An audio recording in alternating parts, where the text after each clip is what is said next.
Hello and welcome to the Stream of Chaos. My name is Dave and I will be your Keeper of Arcane Lore for this session of Call of Cthulhu. Today we are continuing our playthrough of the Order of the Stone. We're resuming, we're meeting again our investigators on a ship at sea where a storm is raging around them and something horrible is happening within. I'll give a thank you to Roll20 for being a tool which we'll use throughout this game, and also a shout out to Hideous Hiss who develops these soundtracks that you're hearing throughout our actual play. Now, without further ado, we'll reintroduce our investigators, and we're going to break our traditional order here because they have paired themselves off so lovingly and decided to split up, gang, and search the ship, which will go well, I'm sure. Just realised I've got Alex and James in the wrong spots. We'll quickly nip them around. There we go. It was bound to happen.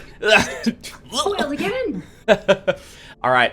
So you are aboard the SS Champagne. It is a massive cruiser that has come to Boston from Ireland. It is absolutely racked by heavy storms. Huge waves are rising so high that they are able to actually breach the shelter deck and send just washes of water down it, stained pink with the blood of those inside. Your small fishing trawler, the Foggy Sea, has been lashed to one of the sides, and your two remaining crew members, Joe Evans and Annie Jones, are still aboard. They have actually tied up a massive dive suit to it, which can be raised onto the Champagne if you think you may need it. On the other side of the vessel is Harbour's Pride, the first boat that was sent out to investigate this catastrophe.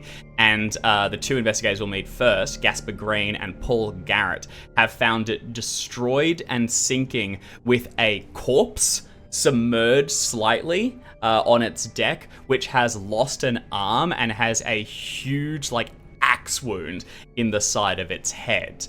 I'm going to pass across to Jackson first to introduce this investigator.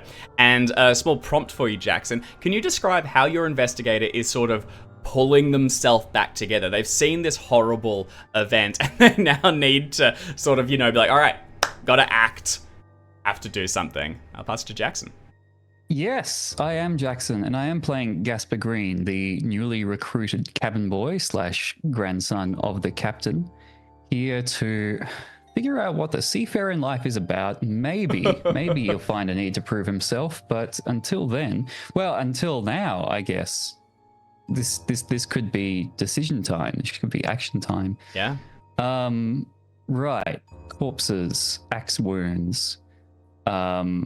I think I mentioned last episode, I've just been reading Treasure Island. I guess it must be pirates. It's the only assumption we can have so far. But also, at the moment, just looking at and you just said everyone's names, but I have them written down, and once I find them in my notes, looking at first mate Paul Garrett, played by James, to what to do. So far, Garrett's like, okay, maybe this happens every now and then. Maybe Paul's gonna be like, oh yeah, pirate attacks. My last one was in 22. Here's the usual procedure. Here's what to do. So, for the moment, before Paul opens his mouth, Gasper's just waiting to hear what the standard procedure is for this situation. I think that's very reasonable. Paul is the first mate here. He's in charge of the situation, and you are new to the vessel. This comes down to his command. We'll pass it across to James to introduce the first mate. Hello, yes, I'm James. I'm playing Paul, the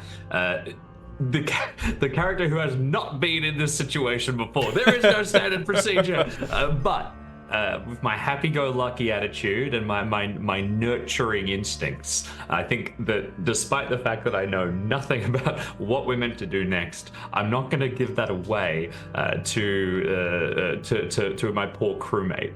So I probably reach out, grab you by the upper forearm very intensely, a little too tight, get your eye contact and go, it's going to be okay. We just have to get to the captain quietly, because whoever did this might still be here. I kind of pat your shoulder reassuringly.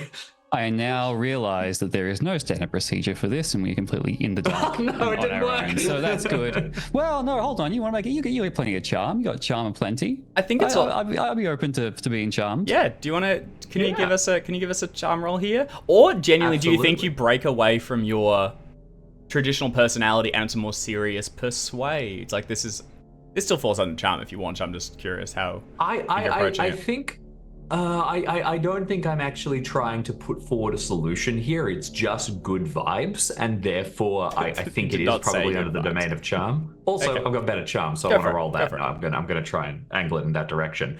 But in all seriousness, my instinct is just get to the captain, and we're also not safe, so stay quiet. Yeah. But what I'm really trying to do is stop the panic. Yep. All right, let me just fire through a charm roll. Ciao. Not a fumble, as we're so fond of saying. Yeah.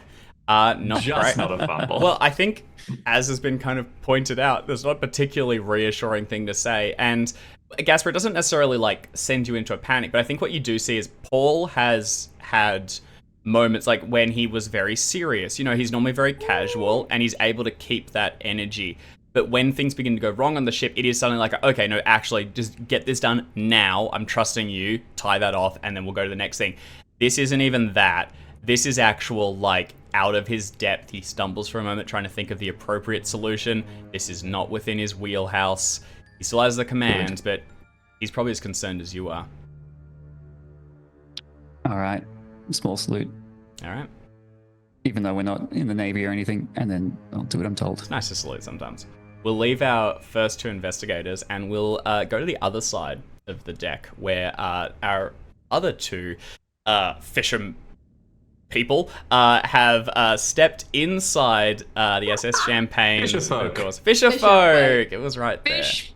Well, I'm really No. glad you said in the middle of that, because otherwise we are residents of Innsmouth, and that's concerning. Otherwise, we have to skip forward a few backstory beats. Do you know why? So I'm married. here we have the captain, Bernie Green, and Luce My stonefished. McAllister, the mechanic, who have stepped inside the SS Champagne and found the interior decked with gore, splattered with viscera, loose limbs, sort of dangling from the frames of paintings, and a sticky residue left under feet from gallons of spilt blood. The professor is also with the two of you, and as he comes inside, he nervously stutters, drops the case he's been so careful to carry, and photographs scatter across the ground. But first, I'll pass it across to each of you to introduce your characters, and please tell me how you pull yourself back in at this moment, because we didn't have any bouts of madness, we just had a little shake. We'll begin with Art. Hi, I'm Art. I'm playing Luce McAllister, who is the ship's mechanic, relatively taciturn, relatively competent, not particularly old, but has been in and around ships most of my life, so comfortable enough.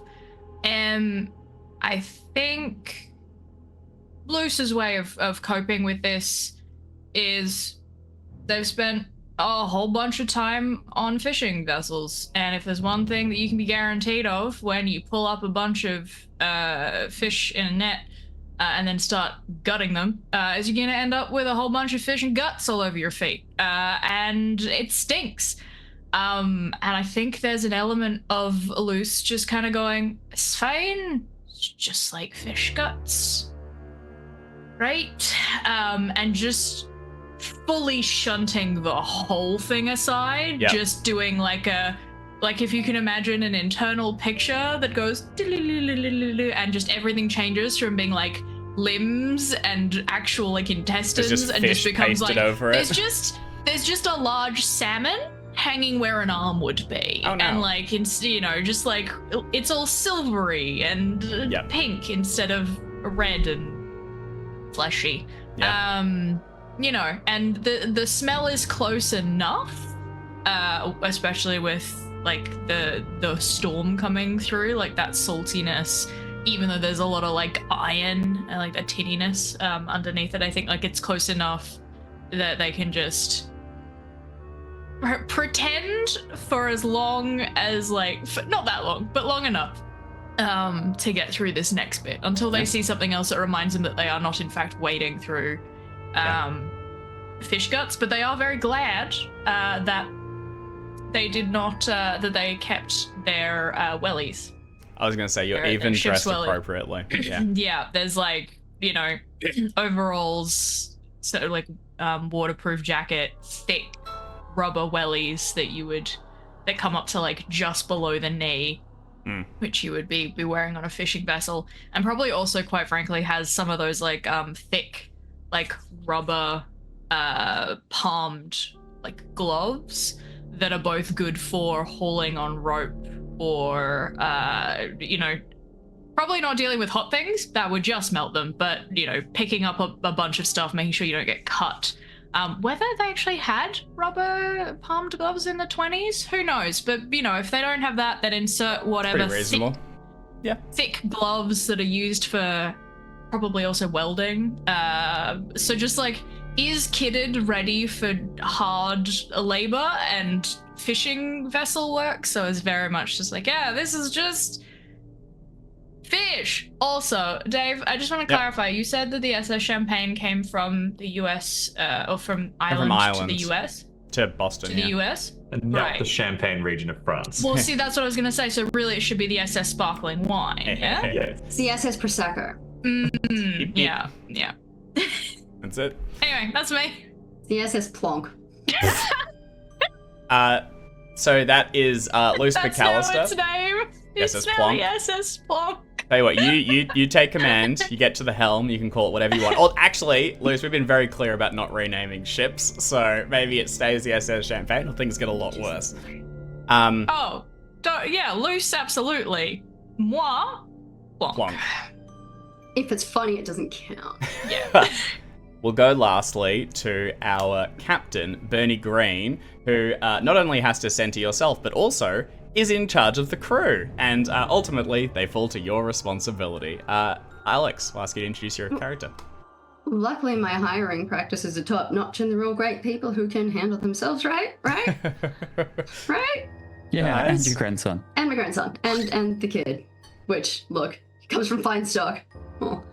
But anyway, I'm Alex. I'm playing Captain Bernie Green, who is one deep breath that she immediately regrets because it smells bad, real bad.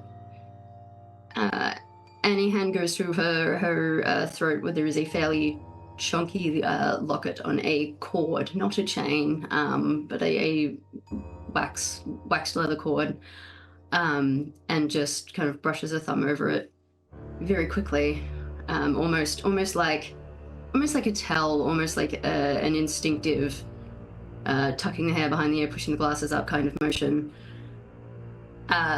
And those who know Bernie well would know that the locket contains a portrait of her, a self-portrait actually, of her late husband, who was a wonderful artist, and was a field artist during the war, and sketched out some truly, truly horrible things.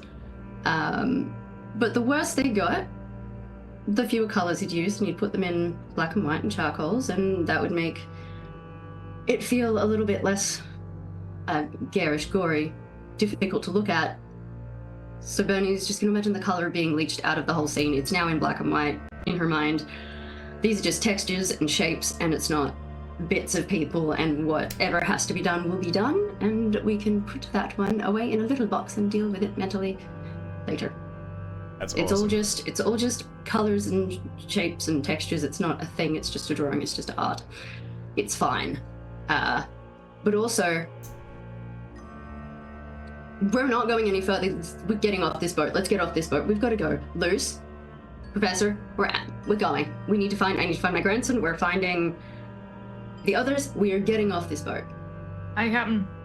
As you say that, there is a heavy wave that hits it from the same side as the foggy sea, the way that you came from.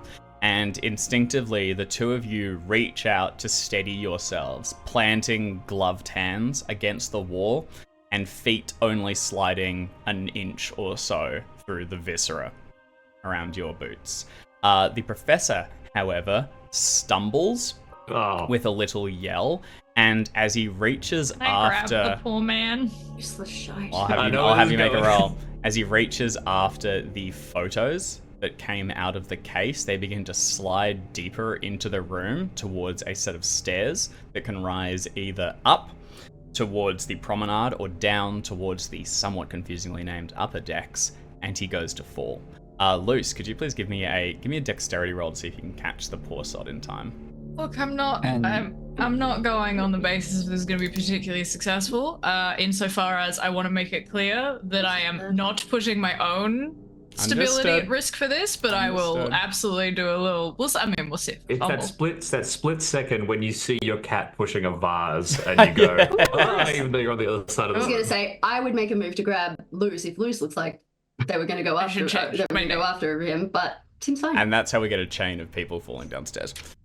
No, Luce, you're able to just, again, also on instinct, center yourself, like wrap one hand around a doorframe and catch the professor by the back of his soaked tweed jacket. It wrenches him. So his arms are sort of held away, and he lets out a no as the photos sort of scatter further away. They're not falling down anywhere, but they're just sort of like coated across gore.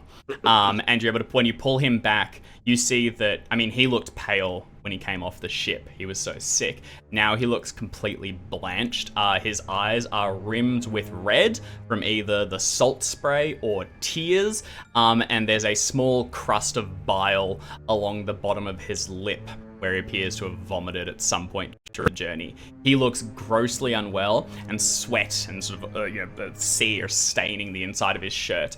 He also has a frantic energy as he looks around the area, clearly taken aback by what he's seen. This is in no way something he expected to find, but he does seem determined to retrieve the case. I was hoping the photos would be carried away by the floodwater and scattered over the ship, and we get an achievo if we find them all. Is that not what we're going for? This Actually, isn't. You find the survival core horror, one to this give you the isn't plot. Sorry, go ahead, Captain. I'm not going to get a gold star. There's no achievement. Then what's the point? Yeah, well, how do we platinum this level, Dave? A few might scatter away. You want to go to each level and find all the photos? Let's Let's not. 100% on nothing. They actually had trouble modeling the body on the Harbor's Pride. So if you check carefully, it's actually a hat item equipped on the body. If you get Deep outside walk. And he's the box, walking under the water. you fall right through it. Someone And just you randomly, you walk out a door and there's just a part of a corpse that just T-pose drops and then becomes a ragdoll. Yeah. Not outside of the realm of possibility in Cthulhu. Yeah. That's true. Well, the Alright. T-poses are... Do you reckon they'd use T-poses or A-poses? Let's, Out of sight. So the fastest way to the navigation room is you sprint at this wall at this exact angle, and then jump 3 times, and then you just go straight through. You just, straight you just... What do they call it? there. No You clipping. just- yeah, no clip into the back rooms. That's enough of that. Oh, actually, for us, I feel like we'd no clip out of the back rooms because we are Back to in them to safety. begin with. I would clip anywhere that's not this ship. But Luce looks like that's a hard success. Yeah, you catch him. He's held Yeah. back. The photos scatter, but you haul him back. You are still standing in the doorway. What would you like to do? Back out. We're going. We gotta go. Yeah, I mean, I'm gonna do what the captain says. So if the This is captain says not- move, I will grab the professor to stabilize him, and once everything's fine, I'll let him go again immediately. I'm not holding him there. It was just to make sure he didn't fall face first into a bunch of viscera. You let him go and back out, and he goes, I just need to... I need to get the photos, and I need to find Dr. Sebastian. And he goes forward, leans down to pick them up. Do you stop him? Do you physical restrain him? Yeah. No, I'm I mean, gonna grab his elbow if he's close enough. I'm gonna grab his elbow. When and you just grab him... in absolute disbelief, gesture at the viscera. My crew has already put their lives at risk to just get you here. We're not going into further danger to keep you here, to find anyone else, or to pick up a bunch of bits of paper. I don't care if that is the last will and testament of the Queen of Bloody England. We are leaving. He wheels around to face you. I understand, Captain. I don't care. I understand. We're going. leave me, then. That's Okay. fine. And I'll turn around and stop. I think Captain Luce Green would just turns in. Once released, he takes a step back, almost disbelief, and then blinks and shakes his head, You're and a dog. muttering under his breath, photos. But he will turn and head. He will head towards his pictures. From behind you, you can see, or you can begin to feel actually the whole deck beginning to tilt as another wave heads towards you. Heading backwards, you so can not see. sink to tilt. Yeah, it's beginning. It's Sorry, wrong one. It's Feeling not it a beginning to list tilt of, like, backwards. it's going under. It's a No. list of It's just another the wave about water's to hit. pulling. Yeah, cool. As it begins to back away and you look behind you, you can see Annie is standing at the rope, holding onto it, yelling down towards Joe Evans. The professor heads inwards. Would the two of you like to head back towards Annie and the Foggy Sea? I would like to find my grandson and my first mate. You also do have the flares too. Responsibility is my crew first and foremost. Yeah. This dude has a doctorate. He's educated. He can make He his is own rich. decisions. He has everything, well at his fingertips. If he wants to go mucking about in the gore to look for a bunch of photos, he is more than welcome to. I'm not going to risk the lives of my entire crew, 100%. my ship, their futures, my futures on this dude. Understood. I think there is a brief questioning, like, how? And then if there's sort of, I'll follow. Okay. I don't have any reason to disobey orders or not go with the cap, but there is absolutely a look of, like, look back over shoulder at the professor and go and, like, sort of have that internal thought of, Did. As you I look don't back, feel, like, it's not as that I you- don't feel good about this, or bad.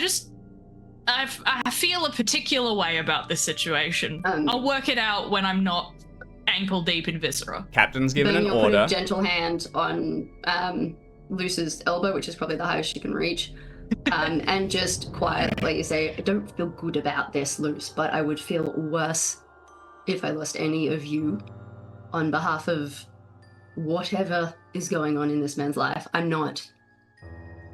There is feeling bad about something, and then there is destroying everything you hold dear. We have to go. Hey, Captain. The two of This you. is not normal, natural, good. Not touching it. No, Captain. Two of you step back and move to reconvene with the rest of the crew. Lucy mentioned you look back once more to see the professor. You see him get towards the photos, and as this rising wave tilts the boat back towards you, he reaches down to pick one of them up, and pulling it from the gore beneath, he shakes it open and begins to rifle through it, looking for some sort of particular information. But as he finds it, folds it, and looks up, he will sort of stumble and head towards the stairs, and he is ascending. That will be the last you see of him. You sort of go backwards. The door naturally slams shut. And you are back out on the heavy spray. It's loud out here with the crashing of waves, and as you head towards Annie, you'll hear her shout out towards you, Captain! We're coming! Sort of Get hold back the to side, boat. head towards it. She holds onto it, she waves you forward, and as you get close, she yells over the sea, Evans thinks he saw someone! There was movement through one of the windows. One of the wind here. It'd On be this up. boat. She looks down towards him and he yells something, but the wind just takes it. And she says, I think upper deck. Which is the one just below you. Yeah. Evans to his end he's looking up to you. He has already like grabbed lines to prepare to cast off. It's bad. It's too bad in there. It is bad. I need to get back to the boat. What we found in there is not good, and there is no good explanation, and no good will come of us staying here. What's happened? We are not a rescue mission. We were never a rescue mission. I don't know what's happened. A lot of people are we're not gonna make it back to the shore even if the boat does. So we should go. And I get You're already dead. Can I get a social check? I think this is probably going to be from Bernie principally here. You have given an order, and she will follow it. This is more of a impress the importance of the situation on her. She probably can't even consider that everyone on here is dead. It doesn't make sense. No, it doesn't. Yeah. It super doesn't. Nice. What do you think carries through here? It's the fear. It's the undertone of genuine fear. Bernie, who has been at sea for her entire life, has seen something now for the first time that has shaken her to her core. Yeah. And Bernie is practical. Bernie knows that if the sea is coming for you, you don't assume that you can best it. It will take lives, sometimes lots of them at once. And that's just how it is. You don't jump in after the drowning men because they're already gone. Like, you don't let other people drag you down with them because then everybody dies. And that's just how it is. And it's horrible. And it's always going to feel bad. But it's never scared her before. And it's the genuine fear, I think, that carries across that whatever is going on here is bad on a scale that is possibly unprecedented. I really like that. Annie understands, blinks and looks out, and maybe out of the corner of her eye catches a splatter of something on the windows on this level, and she makes ready to go down the ladder and back to the foggy sea. I also particularly like that sailors work as Cthulhu investigators because you are used to combating an elemental force, and you know when to give in and when to fight. And Bernie can read waves. This is not a fight you want to take.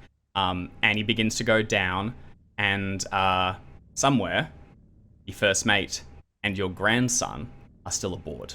What is the two of yours intention? Do you want to wait here, or do you want to raise flares? How do you want to try and... No. I'm gonna go find... So I don't sail with family. I'm gonna go find my grandson. What do you tell Luce? You always think you're gonna be objective. Never are. Unless there's a reason for me to like stay behind on captain's orders, I will go with the captain, because the only other option is to descend and start getting the boat ready to leave. And I think a little part of me is still like, hoping. wait, if the professor happens to make it back onto the deck before we leave, Luce will make an attempt, will wait. It is sort of like, is not gonna wait if the captain says we're going, but is gonna hover and be like, if I see this man and we are about to leave, I will bodily lift him and carry him down onto the boat and get him off, because he's like out. Yeah, like it's a thing of I'm hovering. I'm just waiting for something. So yeah. Okay. I don't know whether I'm hovering near the boat or hovering around the captain. I think that's up to the captain at the end of the day. But for ease, I will go with the captain unless I get told otherwise. Okay. Yeah.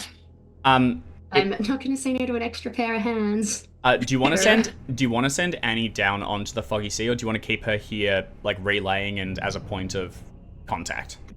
Because while they're down there, you couldn't hear Joe, so you can't hear them if they're down there. Basically, I think having a point of contact is not the worst idea, but like having her be like, if anything happens, like if you see anything, if anything happens, get down, because honestly, we don't want the rope if the ropes get cut, we want someone on the boat to be able to deal with keeping, if they need to go away and then come back again, or get the boat away and we just yeet ourselves into the sea and hope for the best. Yeah. You know. Yeah. I think it'll be a reluctant stay here, but I'm going to encourage her to literally tie herself off to the foggy sea, so that if she needs to bail fast, she can. Yeah. Okay. And just don't wait. Basically, be ready to go in the fastest possible way that you can. Yeah. Understood. In a way that makes it clear, I would much rather she was already on the foggy sea, but she nods, There is no chipper retort.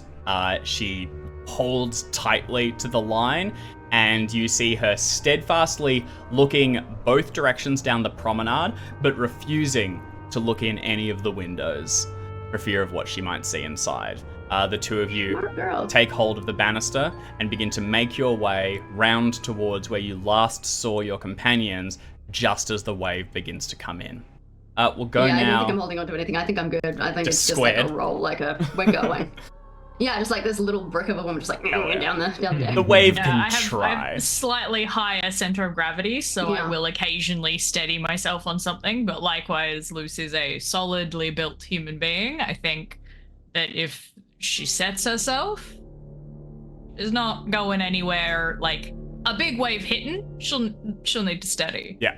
Oh yeah. But like that's again because it's the difference of like you know when to fight, as in steady yourself and go the waves ain't gonna move me an inch, and when to follow And or roll. let go, which is big wave comes, it's gonna hurt less if I just go with it. Yep. Okay. We'll see Luce and Bernie again, I'm sure, but for now let's head across to Gaspar and Paul. A few moments ago, just after you've seen this display in Harbour's Pride, and the head pushed into the glass of the window behind you, Paul, as you blink and look away towards Gaspar, clearly looking to you for command, try to calm him. Can feel yourself that it's not working. You almost have like an after image of the head floating slightly that you sort of blink away. Last directions from the captain was they were heading up towards the navigation deck to try and see if they could find the radio with the professor in tow. There was also mention of possibly looking at the anchor. What is the intention from the two of you? Get to the navigation deck. Do it quickly. Do it quietly. I slide my hand into my overalls and pull out a knife as we're going. I think that pirates is where my head jumped to, and slightly more attached to the golden age of piracy. I think that Paul probably has the same instinct, and since we've seen literal axe wounds and stuff like that, Yeah. it's not out of the question. It also would make sense about how some of the lifeboats could be gone, but then a bunch of people would have arrived, and maybe another boat's been here. That could explain all of this. Yeah. Genuinely, there are a couple of points where ships could be tied up. The Harbour's Pride came in it would have arrived about 7 or 8 in the morning. So nothing could have taken that berth since then. There's like one more. There's like 2 more. Like basically, there's definitely no other ships tied up currently. There are sections where they might have been, and there may be evidence if they've been there. There'd be 2 other sections. It would be on this deck to check. And the other towards pirates, mutiny would be the other one. Perhaps what's being carried was valuable enough cargo to warrant something like this. But this is on the scale of like a large militia well, actually, sorry, you haven't seen the interior yet, so theorize away. I think that at this stage the idea is just get to the captain. In the back of my head though, the cogs are probably turning a little bit with some, can we help anyone here? I know that the captain is going to want to pull us away because that makes sense, and I will absolutely follow the captain's orders because I'm a good first mate. But if there's an opportunity, like we're going to pass a direct route to the anchor or something like that on the way, I haven't gotten that order yet, so I don't really have to follow it. Heading towards you're on the shelter deck, which is the one that is the first one exposed. You will go up towards promenade and then boats. The next one basically is all first class cabins. Then the final one is pretty exposed, and then the top one is basically like a thin beam along it, which contains like officers' positions. So as you ascend, you will have the ability to go past the anchor. All of this is being measured in like, it'll take a beat, like this is a few minutes, possibly towards like hour, because it takes a while to move along a ship like this, especially when doors and things are jammed. Okay. I think we just go do our best to head towards it, and to make things even slower, I think I probably look towards Gaspar, and as much as possible in this setting, I think we should try to stay low, kind of, it's trying to sneak. Yeah, awesome. Okay. The two of you stay low, and Paul, with like a grip on your knife, very still in its sheath, the risk of the boat rolling, you begin to stay low and underneath windows as you head towards one of the sets of stairs. One of the doors towards the stairs. So like catch it, heave it open, slide inwards, and then as the boat begins to tip one side, you will see the interior of this space coated in gore. You had a fear of brutality, possibly done by pirates or something. You had no sense of the scale. These people have been mulched. This goes beyond any, conceivable human carnage, and this tends towards something you might see in a industrial accident, where like an immense engine basically fucking flattens an entire shift of people. But there's no engines on this level, and it just doesn't make sense. I'll ask you each to make sanity rolls once more. And note how much you lost previously, because there is a cap of 5 points lost across basically seeing the carnage throughout the SS Champagne. I mentioned previously that, so close to that roll. Mentioned previously that I think that Paul was shot at one point, so has a little bit of experience with this, but is it's not as like a combatant or anything. So this is all very fail. Okay.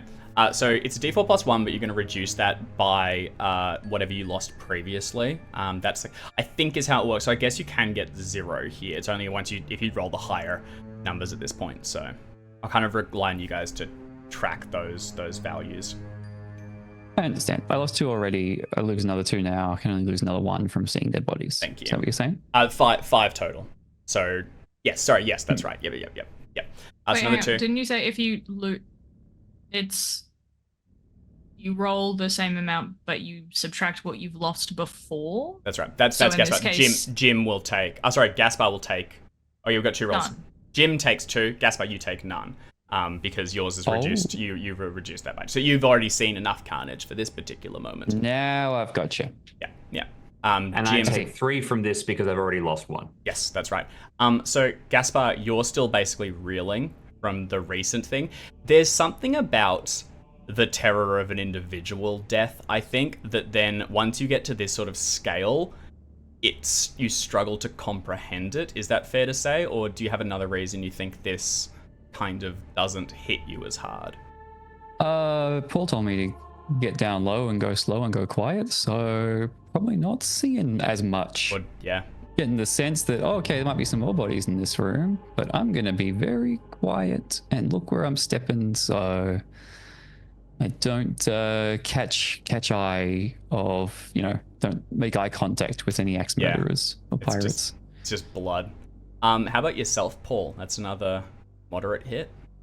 I think that I've just realized I don't know how many people died in this room, and my brain has gone to the same thing of like walking across a ship deck and trying to reconstruct how many fish we've had based on the trimmings that are left, and going, if that much person probably means, and the fact that my brain's sort of ticking with these background observations is what's throwing me off. You do get a sense of the sheer number. At an estimate, you're looking about 40 to 50. Genuinely will be your ballpark here. This ship could definitely accommodate more than that, and this is only one level. As you get towards the set of stairs and begin to go up, you dread what you'll find on the next. Can I get each of you to make Paul, you're leading Gaspar and keeping eyes up. Can I get you to make a spot hidden roll? And Gaspar, could I ask you to make a listen check possibly? Unless you really think you're kind of like shutting down senses and not trying to observe. I would very much like to hear any pirates that are about to attack me, so I would gladly listen, but I will hear nothing. Okay. This is the inverse of last game where we did it all. Yeah, we're looking at a lot of red this session. We were kind of cruising along. We nailed it. Now. You follow the stairs up towards the next level. it's like hackles raised and a swelling nausea that tips with the boat as it begins to lean into the next wave, but nothing distinct. There's no chatter of conversation. There's a silence here.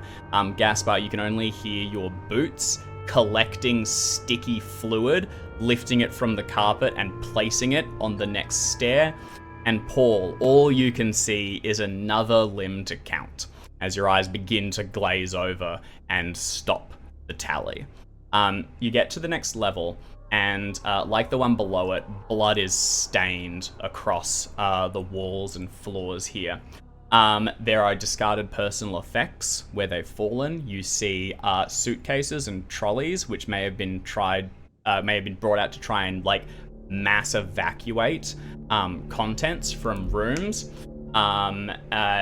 The bodies are mostly crew, it seems, but there's also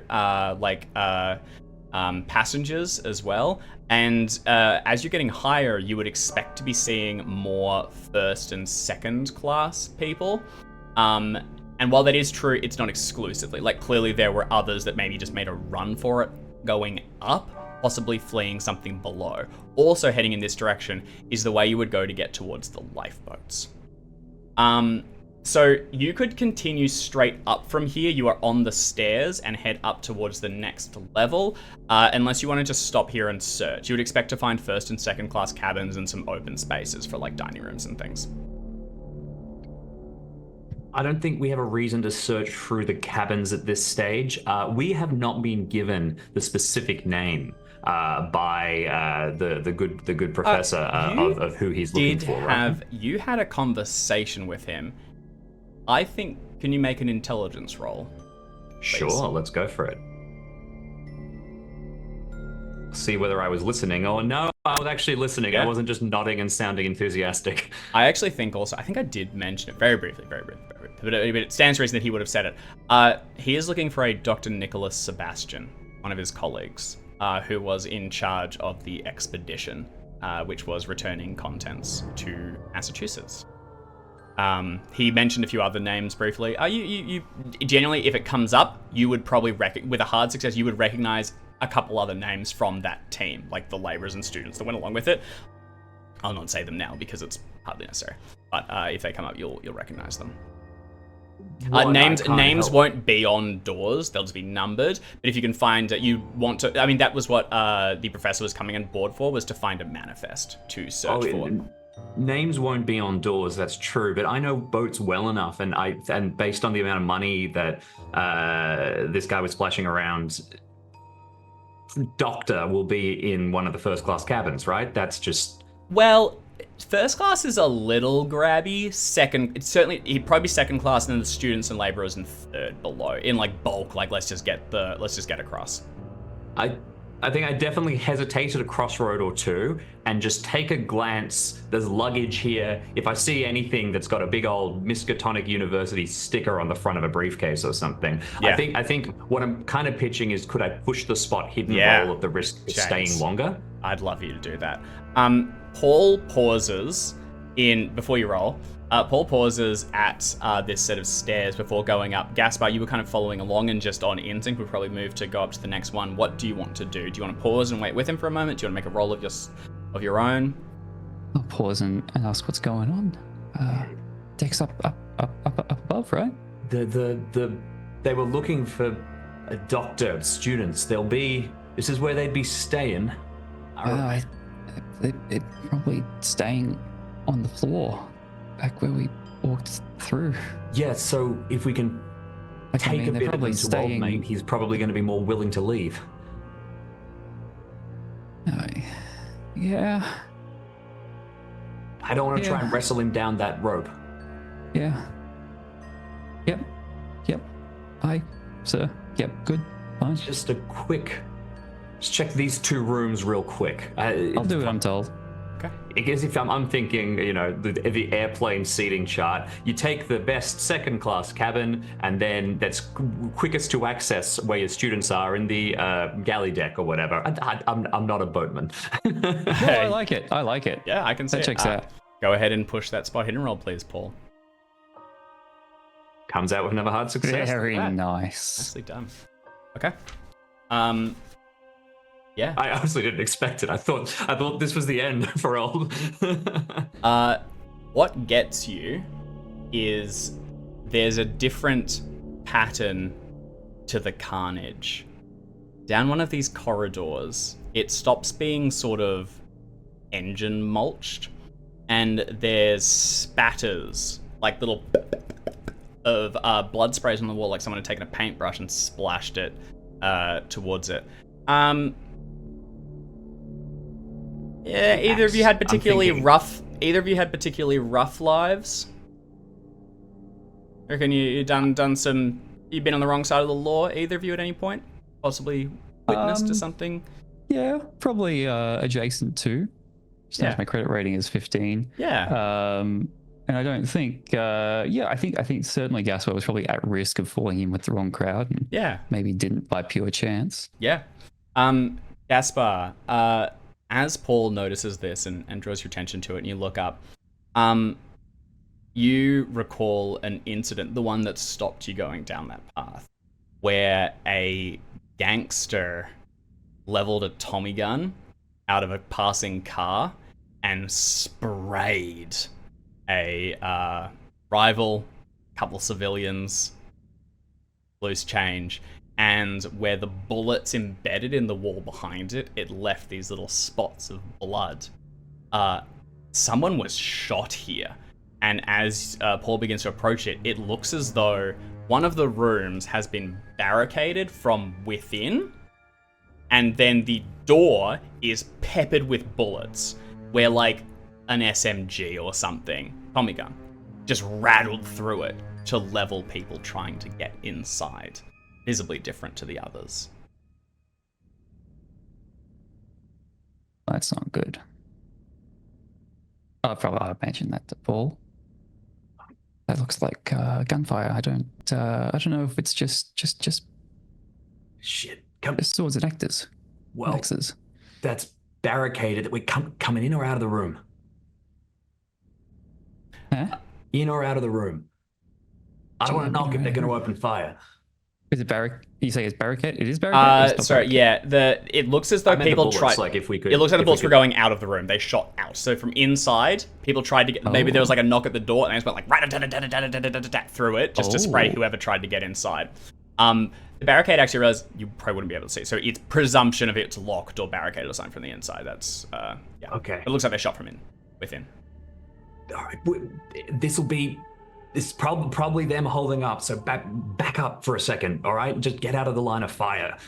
I'm gonna plan to knock and then yell, "Sailors arriving! Here to help!" and throw myself to the ground because I'm expecting that they'll fire at the same level they fired last time. So okay. Gaspar, you take a step out of the way, out of any line of fire. So pressed up against the wall. Absolutely. So you step back and up against the wall, still listening. You can only hear your heart thumping in your chest. Paul, you reach up, knock, and like a child on, like door knocking or whatever, you hit it and throw yourself. As a child, you threw yourself into the bushes on the side of the house. Now on the sea, as the boat begins to tilt, you slam on wet carpet, slide across as the ship begins to tilt, and come up, blood smeared across the side of your face, drenching past your nose, clogging in the corner of your mouth. And we're going to go back to the other two characters to see what they're up to. Let's see if they hear us getting shot to death. Yeah, do we hear any gunshots? First question. Not yet. Over the sound of cracking Yeah, thunder, to be it's probably fair, we're in hard the to middle of a detect. storm on the ship. I'm guessing we get around to the side where You come the other round boat's tethered. and you see the other boat. Decapitation. Yes, you see the decapitation. You see the pieces. I'm not going to have you roll just yet because this is of a lower scale of what you've seen so far. But you note that they are not here, and the ship the Harbor's Pride is smashed and badly damaged. I am going to ask for a roll. I would like from Bernie. Actually, it's kind of either of you. I'm looking for pilot, I think. Or natural world. Either of those. Probably favor natural world, actually, of the two. It's just kind of different angles. I think Luce has higher natural world. My natural world is 60. Yeah, Okay. Mine's 50.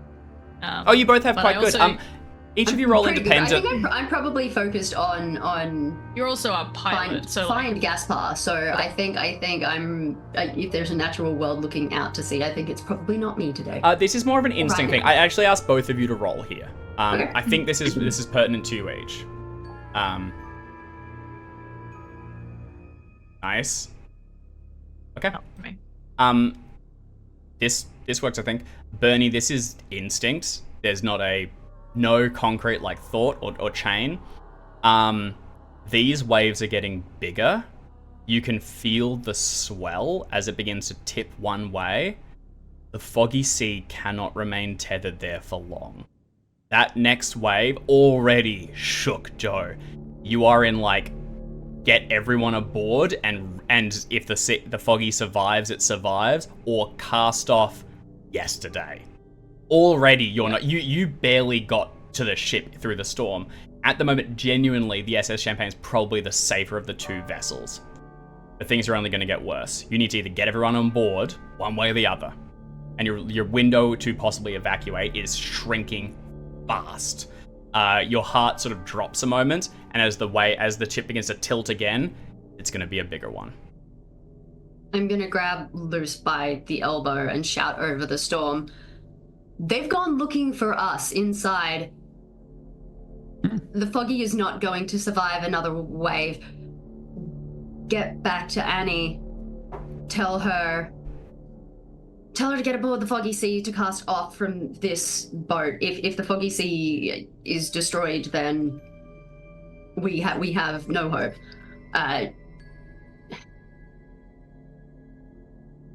You want us to stay on board the ship until Yes. the storm's over? All right. Yes, we have to. I have to. Gaspar is here. Come. You can go aboard the foggy sea if you wish. I will not keep you here against your will, but tell Annie. At the very least, Annie and Joe have to take the foggy sea and they have to go. They have to warn the harbour master, first of all, that it is likely the SS Champagne is they have to know what happened here. That everybody seems to be dead, or most people seem to be dead. And that there is a chance that the foggy sea is going to drift into the town. And the SS Champagne is going to drift into the town. The foggy sea needs to relay that message and also get away from this boat. Hi, Captain. Well, you're not going to have a hope in Buckley's of making this ship stop without my help, so I'll relay that, and then I suggest Bridge. anchor, bridge for radio, and I don't love the idea, but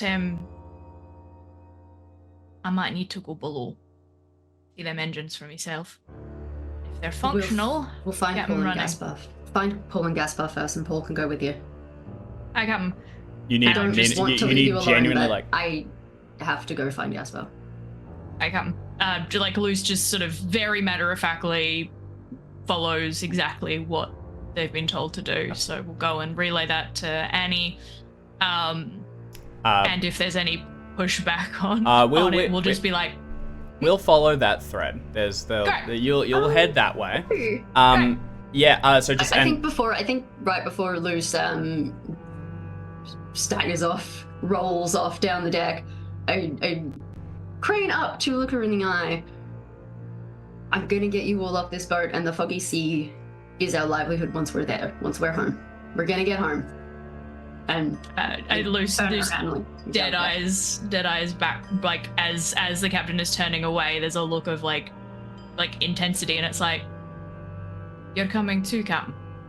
And then I think they both turn. Get right, I'm not going down with this ship. Yeah. This ship sucks. Yeah, just an acknowledgement of like, yes, you look after us, but we're not leaving you behind either. And then I like the idea that they both do that and then just turn and walk in their respective directions. Also, just whether the captain sees it or not, Luce is absolutely going to pull out the heaviest wrench that she owns and just heft it in a like gloved hand, with a real sense of like, anything that comes to me is fucked. School. Like just real heavy booted stomps. Not necessarily threatening, but definitely like imposing. Yep. A like, do not fuck with me today. It's also as much like I a will use a pump wrench at yourself you. up, you know, like Yeah. I'm good, I got this, I'm good. Yeah, this is definitely out of Luce's comfort zone insofar as like there isn't anything obvious in front of Luce that she can kick or punch to make either the machine start working or stop working, depending on which is necessary, or the person in front of her shut up and or go away. Luce is a very straightforward person when it comes to any kind of conflict. If it's in front of me and I don't want it there, bye. I deal with it. Yeah. So as Luce stomps back towards the foggy sea to deliver the message, to break away, and possibly return when, you know, things calm down. Bernie, can I please get intention from you of where you're planning to go? Last It directions seems given to like- Gasper and Paul were up to Anchor and then up to main thing, so presumably they have headed up. Yeah, they're good. They will have come looking for us. They know that we were going to the bridge, so see my man, Jesus. I heard that. Yep. Cuddle prison. It's going to be assumed that they are looking for us, so I'm going to go looking for them at the place that we told them we would be, which I believe will be inside and then to the bridge. Yeah. And I will take the door inside closest to decapitation boat. Yep. Okay. Understood. SS decap. Yeah. All right. You head off in that direction. Luce goes around the other way, and we're going to follow Luce first. When you come round the corner, hefting the wrench, you can feel the boat beginning to tip back once more, and you can see a wave rising on the horizon. You don't have quite the knack for it. Normally you're below deck when these things are happening, hammering things. It looks big. It doesn't look tip big. It just looks big. But you're genuinely like, we're getting there. I can see why the captain's adjusted orders. You also notice that Joe has climbed the ladder and joined Annie up on the deck as you come towards it. And and they're having a conversation. Annie looks to be nervous. She takes a step back and looks down towards the foggy sea. And then you realize that's not Joe. That's someone else in a similar outfit. They've got like heavy rain gear on. And they have a like bag. Like one, like you might see like sailors, like, you know, that like those duffel, like drawstring ones, like over one shoulder. You can't see contents or anything. That's on their back. They have a big red bushy beard. And resting on their steel-capped boot toe is a fireman's axe, which they have their hand placed on. And they're trying to talk to Annie, who's backing away. They haven't spotted you just yet.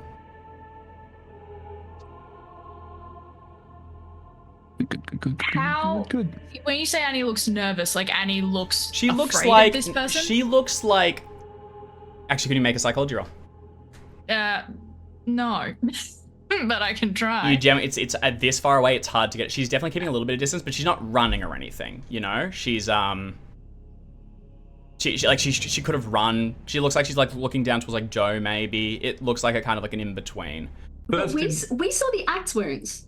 We saw the axe decap. You didn't fully start. You saw that was hidden. Gaspar succeeded a spot hidden roll to spot that on the Harbor's Pride. Also, and while this is like not likely, if the things that had axe wounds in them had turned in some way, then a man with an axe is not necessarily a bad person. They could have been protecting I'll tell you themselves. what, Who knows? you're carrying a wrench, you know? Yep. Like, you'd probably, and if you found an axe, I reckon you'd be carrying that too. yeah, I think so too. I think I'm just gonna... What I'm going to do is I'm going to approach from the side, making like a making my like announcing in the sense that I will yell "Ahoy there" when I get a bit closer. What I'd like to do is essentially approach him at right angles so that he has to pick between looking at me or looking at Annie. If that is something. So just like this is going to be avoiding- tough because it is you're basically walking down a straight promenade. You know, you could try and dip inside, but otherwise there's really no. So it's. They're both on the Can I outside see- against the rail. Am I approaching then from the side that Annie is on, or the side of like side that Annie's the on. main? Annie's back's to you. Okay. You can see this person. They haven't noticed you because you've just come around the side. Like this is like and then you spot, and you kind of pause, and you could try and duck back away, or you could just walk forward. You can't see Joe from here.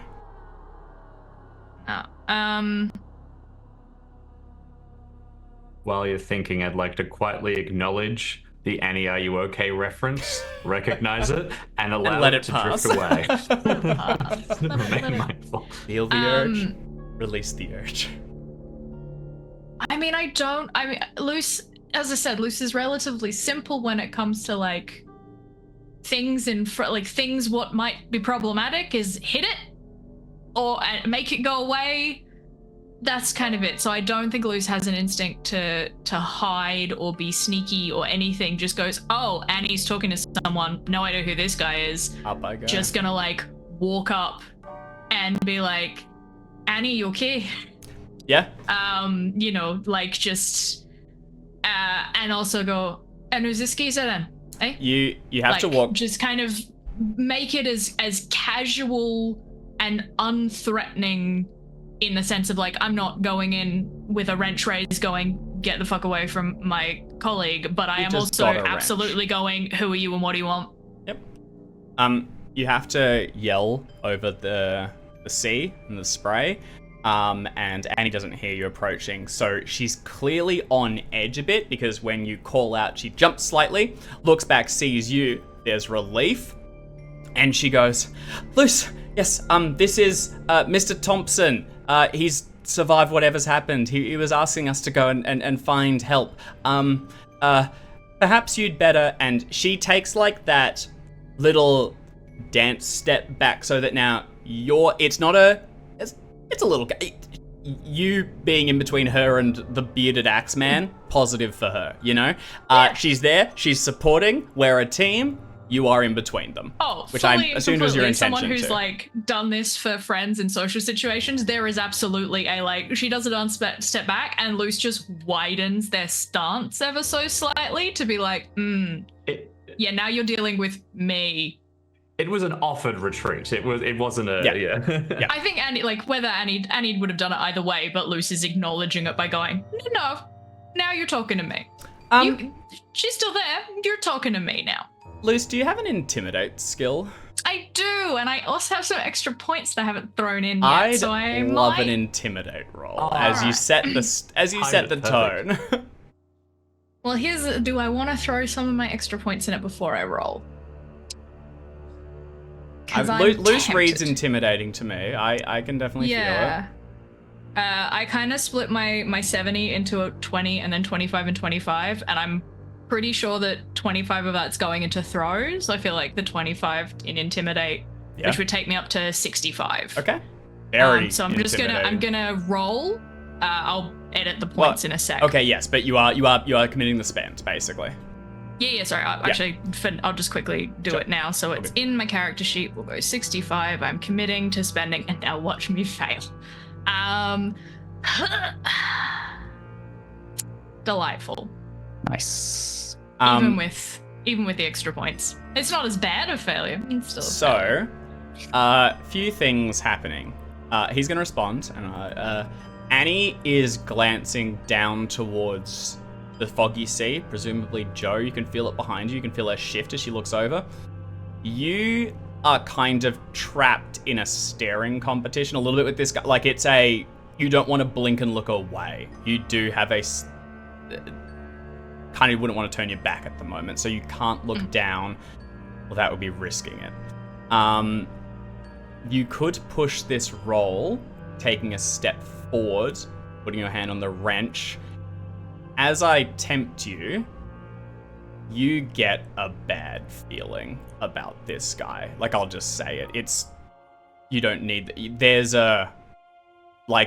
his eyes flick to you, to Annie, and you can see him doing calculations. You've been in brawls, you've said before. This is someone who had the odds or was comfortable being the big person in the conversation and is no longer. And now isn't sure they want this conversation and might just, change tack. Look, I'm okay with not intimidating someone whose vibes are off. I'm fine for it to essentially just be like, they're not intimidated by me. I'm not intimidated necessarily, but I am wary. Yeah. But I think instead of upping the stakes and making it more threatening, I can't change how imposing or how big I am, but I'm gonna say, you survived. What, can we help you? Yes, thank God, yes. I'm Mr. Thompson, as I told your friend Annie. My wife and child, they're in the boiler room. They've locked themselves in the hold. Something's hunting them. I can't get down myself, but perhaps if you'd help me, perhaps if you'd come with me, we can save them. My child, she's young. She's very young. And my wife, she's brave, but I'm sure she's scared. Bad vibes. All right, I'll come with you. We'll have a look for your family. I do need to ensure that my captain is safe and is knows where I'm going. So we'll make haste. But if you don't mind, I do need to check in with the captain before we head down. Your captain. Yes. No. That's good. And he said there's 6 of you. Give or take. Aye. Good, there's then the others. The other 2, they haven't come back. We could use the numbers. Certainly. I see Annie has a flare. If we light Correct. it, they'll come. We should gather everyone. It isn't safe to be alone. You make a good point. Annie, could you give me a moment, if you don't mind, Mr. Thompson? I do need to relay something to the crew. Oh, you can talk in front of me. It's fine. All right. I'll turn to Annie. Do we have any way of saying GTFO Annie's without pretty new.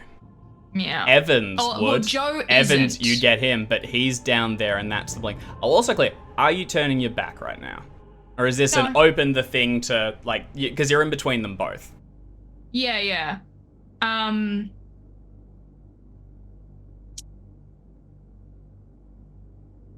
I don't necessarily want to turn my back on the guy, but at the same time, Annie's looking at him. If he lifts something up, she's gonna yell. So, I'm gonna have hopefully a moment to react. You turn your back? I'm not gonna turn my back. I'll turn slightly to address Annie, kind of talking to her, but trying to keep this guy at least somewhat in my peripheral. And just say, Annie, can you go down and relay a message to Joe, please? What? Yes, yeah. The harbor master needs to be informed of what's happening. What do you mean? Just go and tell Joe that the harbor master needs to be informed of what's happening directly. Will he? Okay. Yep. Yes. And then The implication being, I'm not there to to you with the radio. I'm hoping that Joe is clever enough to realize go and tell the harbor master means go. Like, there is no radio that they can use, and go and tell him directly. Again, I'm relying on Joe understanding some nuance, which I think he's intelligent enough to do, but we'll see. He's sat with you for a bit. He'd get it. It's Annie that won't. She nods, and just as she finishes that, her face goes like, what? And her eyes flick past you and spot something. As you whirl around, can you make a luck roll? I presume you whirl around. Look at what she's looking at. It's very beat by beat. I'm just gonna... I mean, yeah, she goes, what? I'm gonna turn around and look at the thing. Can you make a luck roll, please? Certainly. I do not succeed at the luck roll. Something goes splash in the water, and it just misses the foggy sea. And the man no longer has his pack. He's dropped it over the side. He looks over and he goes, my supplies. Never mind. We can find more food. Young Annie's, you'll relay your message. The harbor master has to know, Annie. And then he takes a step back so Annie can get to the ladder. I'll take the flare off her. Asuji, and she begins to descend. I'm going to make a roll for her because this is a pretty choppy sea, and it's not a given.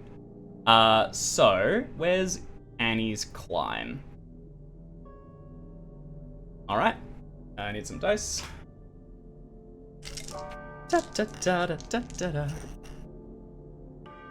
Annie gets towards the bottom.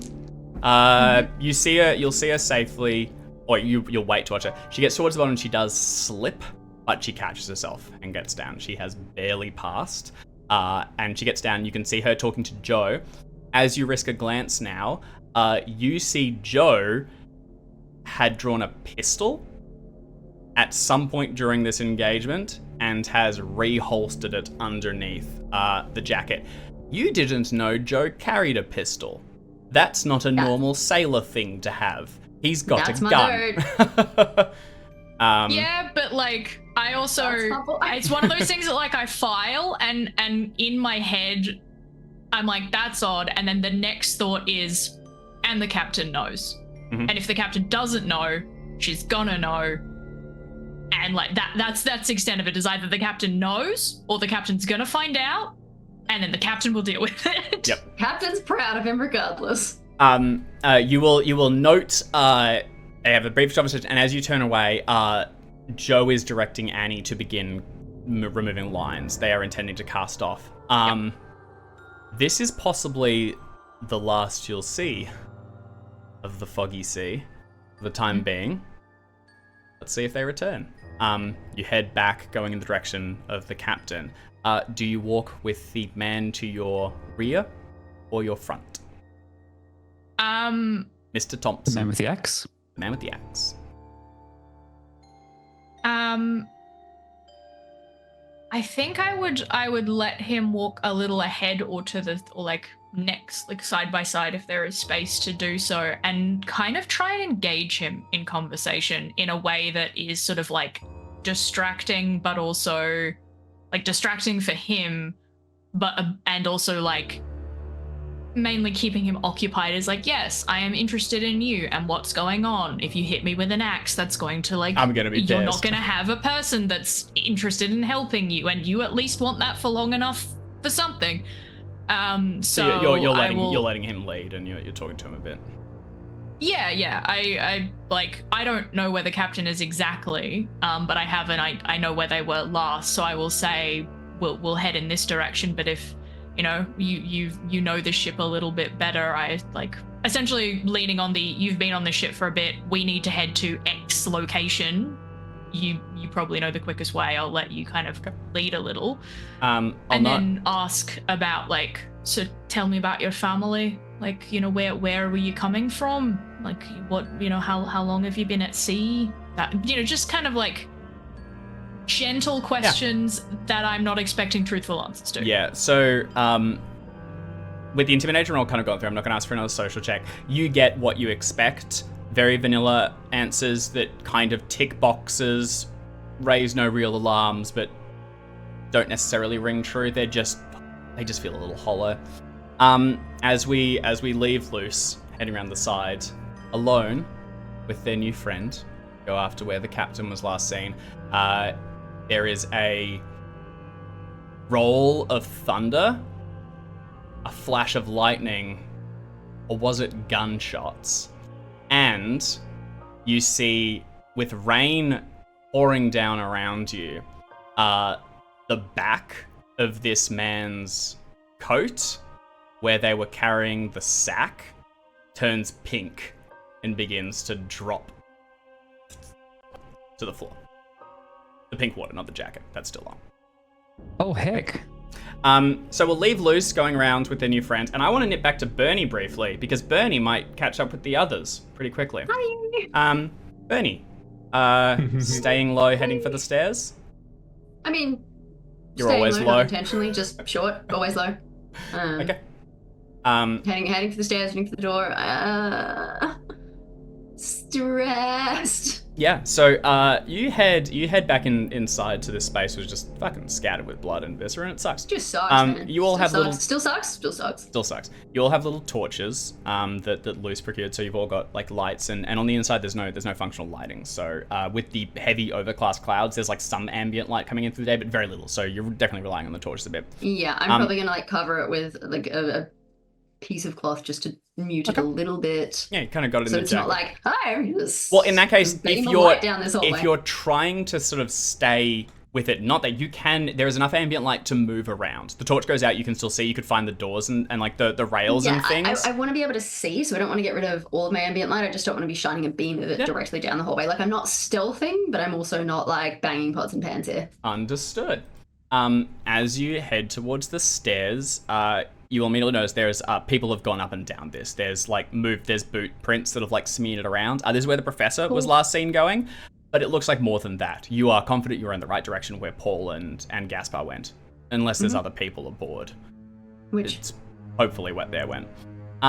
As you head up towards the level, something moves in the corner of your vision from the stairs below, and you freeze.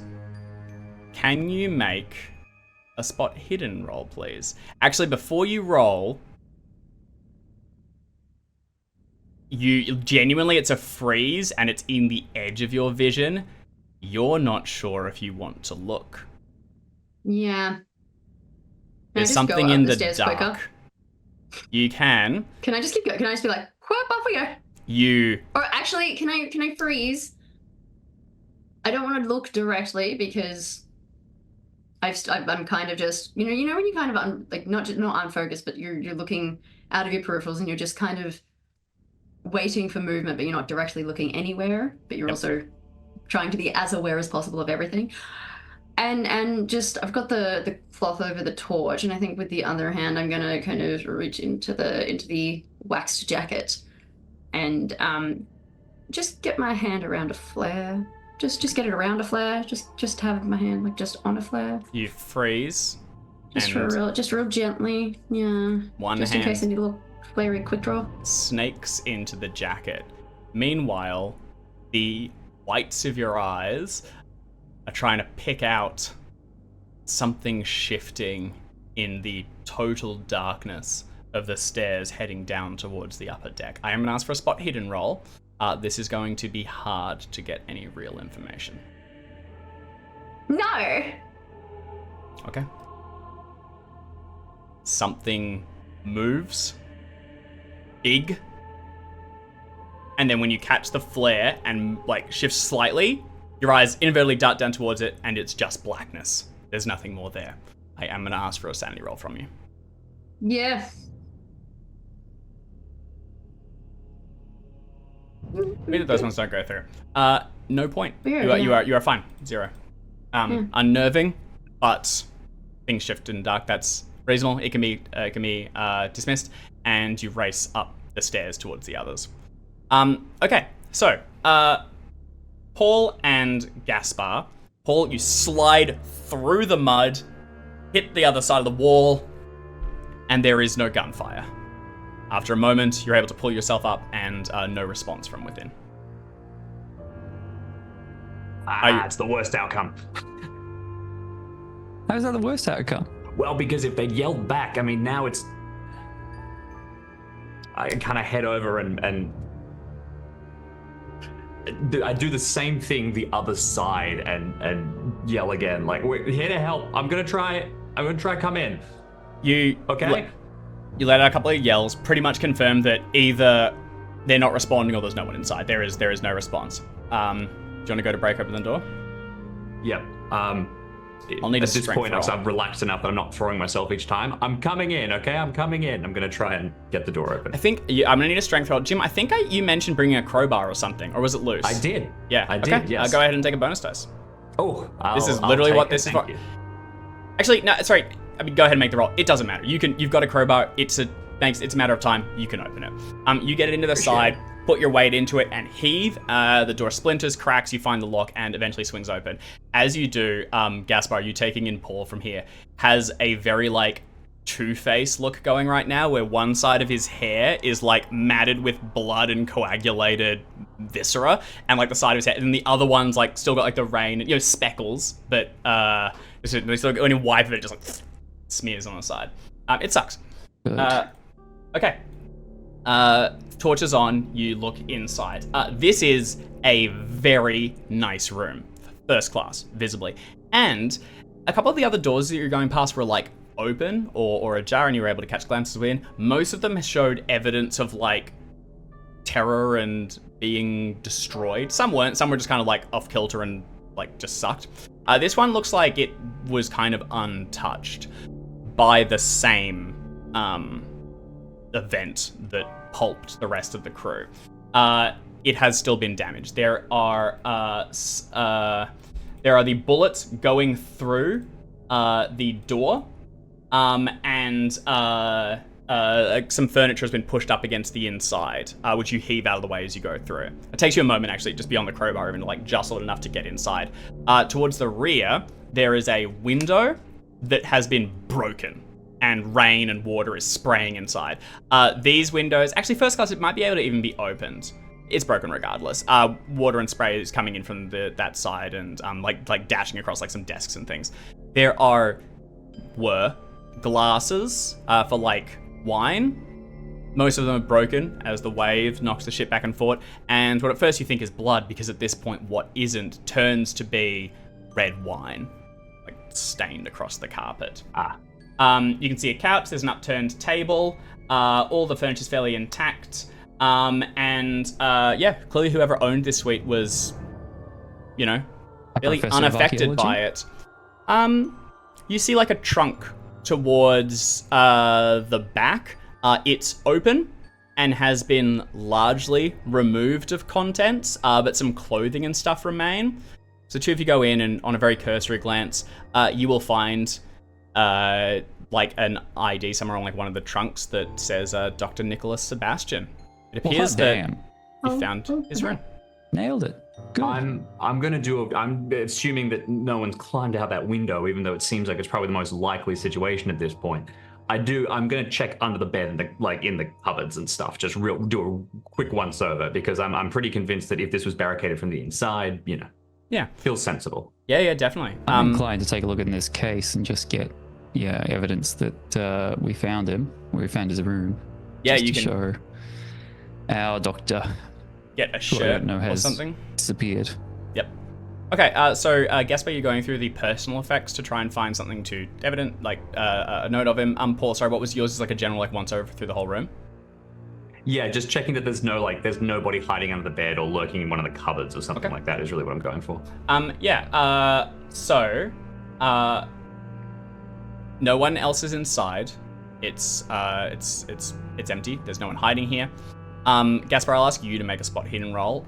Paul, you've been doing a lot of tallying. You've been doing a lot of like how many people and extra thing. You get the sense that this room is only for one person. There were at one point 4 or 5 people drinking in here by the number of glasses, and there's also a couple of spare cases to the side, trunks that look to be of lower quality, that were also up here that have been similarly opened, rifled through for possibly like valuables if someone maybe tried to like steal from them, and then left most of the like just bulk clothing, things like that. Looking at some of the tags, you will recognize names of some of the students that would have accompanied Sebastian. You don't recall exactly how many he had in his team, but 4 or 5-ish is sounding about right. Gaspar, with your success, you find a handout, and I'll show it to the players. Everything I ever wanted. Oh, it seems to be a page from a diary. It starts mid-sentence. Would you like me to read it for the class? Yes, please. It's starting mid-sentence, the top of the page. With that much I am certain. The markings on the urns became clearer each day, as do the angelic voices that accompany them. Everything makes sense now. Only my summoners and I see the truth. The sheep around me cannot understand, but they will once the ritual is complete. From then, 30 days are needed for the energy to grow sufficiently that the next ritual may commence. Line break. It is done. The first step of the process. Glory to the rising master. Maximum consumption of the flesh. The vitality of the fallen will only strengthen the resolve of his form and bring into full contrast the reality of that which resides within. Breaking the form will not be possible. That which is freed cannot be killed, otherwise the ancients would have used their swords and axes and flames to destroy the undestroyable, rather than contain the triumvirate in those 3 unholy vessels. The images are clear in my head, as clear as they are on the vessels, carved into my soul as they are carved into the stone. Piercing the void of reality pierces the flesh, allowing for consumption of the soul, along with consumption of the flesh. The return of the master heralds the return of the true reality brought forth by... And then presumably it goes on to subsequent pages. This is the page torn from a diary is what I found. It appears to be. It looks to be a loose section, ripped or like caught along the side, and unintentionally left alongside the others when possibly more valuable things were removed. Gaspar is a prodigious reader. You can go through it quickly and you get the sense of it very fast. And then step back. There seems to be little else. Although with a success, you do get the impression that while hurried, effort has been made to take everything valuable and like personal from these cases. It doesn't look like someone raided them. It looks as though they took what they could carry. This is true of all 4, 5, 6 people that were in here. I'll give you a beat, and then Bernie's going to join. So if there's anything you'd like to do immediately, otherwise the captain will appear. Grab enough to prove that we found it, and then let's get the hell out of here. Yep, we found him all right. Okay. As you grab it and head out into the deck, you see Bernie just coming up the stairs and walking towards you. I'll pass it to the 3 of you. Captain, we found... there's some... Rush over to them and very quietly. There is something here that is not a person. It's big. It's below decks. I didn't get a good look at it. It's not it's big. It's too big. It's what they're talking about in this. Maybe some kind of experiment that went wrong. We don't care. Let's go. We'll just back out to the boat. What about the foggy sea? We had to cut the foggy sea loose. Otherwise, it was going to be torn to shreds. Joe and Annie have gone back to inform the harbour master of what we've found here. We're going to wait the storm out. We've got to drop the anchor then, right? Where's Luce? Luce went to tell Annie and Joe to cast off and will be joining us presently. We need to get Luce and find somewhere safe to hold up here until the storm's over. Ideally, drop the anchor would be great. The priority is lock ourselves in a room until the storm is over. If the ship runs aground, the ship runs aground. I don't care. We don't want to be on it when it does. I reckon... All right, let's just find Luce to start with. We can go from there. Where's the professor? He dropped his briefcase and had to go after the pictures. He got the pictures and then he kept Luce going around. as well. He kept definitely going. Shit. He came into this. He's here somewhere. Do you go up or And down, he's- Dave? Pardon? Do you go up or down? Up. He went was up. descending. So he's towards Yeah. the His navigation original deck. intention was to find manifest. a manifest to find Nicholas Sebastian. To find this, actually. Yeah. So We Might come we back. don't know, and he is not our concern. My concern is Luce, the two of you, and getting all of us off this ship let's- safely after the storm. Let's get to Luce. I just reckon that the professor probably knows more about what's going on. If they've let something out of a cage or something. He was talking about these urns. He said he was looking for these urns, and this diary talks about urns that had some kind of monster in it that eats souls or something. Gaspar, I don't care. I don't need to know. I don't need to fix it. I need to keep us safe. We're going to get Lucy. We're going to lock ourselves in a room, hopefully on the navigation deck, hopefully in the bridge. There's still one lifeboat left. We could try, but look, let's Not in find this. Luce first. Not in this. Find Luce first. Get to the navigation deck. See if we can fix the radio. Call out. If we can, drop the anchor if we can, if it's easy, if it does not put us at risk, if it doesn't involve wandering around. There's someone here too who's murdering by hand, just to say, had an axe. We found evidence of it. So whatever accident, whatever thing you saw that did all of that, and I gesture back towards the carnage, someone else is also just, Wonderful. That's another reason not to wander about solving riddles. Find Luce. Stay together. Shore up somewhere safe. Let's go. Okay. Alright. Do it quietly, because I don't know what that was. Where are the four of you going? 3 of you, sorry. Back to, I would like to intercept Lucy as soon as possible. I That would probably be this. There are multiple stairwells, but everyone has been going the same one because you're all going to the Harbor's Pride first. So it stands to reason that you all go there. We need a new place, just before we go, we need a new place to all set back up. Otherwise we could walk around in circles and never find anything. Why don't we... Bridge. The bridge? Okay, I was going to say otherwise, Gaspar, you could stay here and start... No, we are not bridge. splitting up again. Meet at the bridge. I have found the two of you, and we're not splitting up again at this And where's point. Luce going?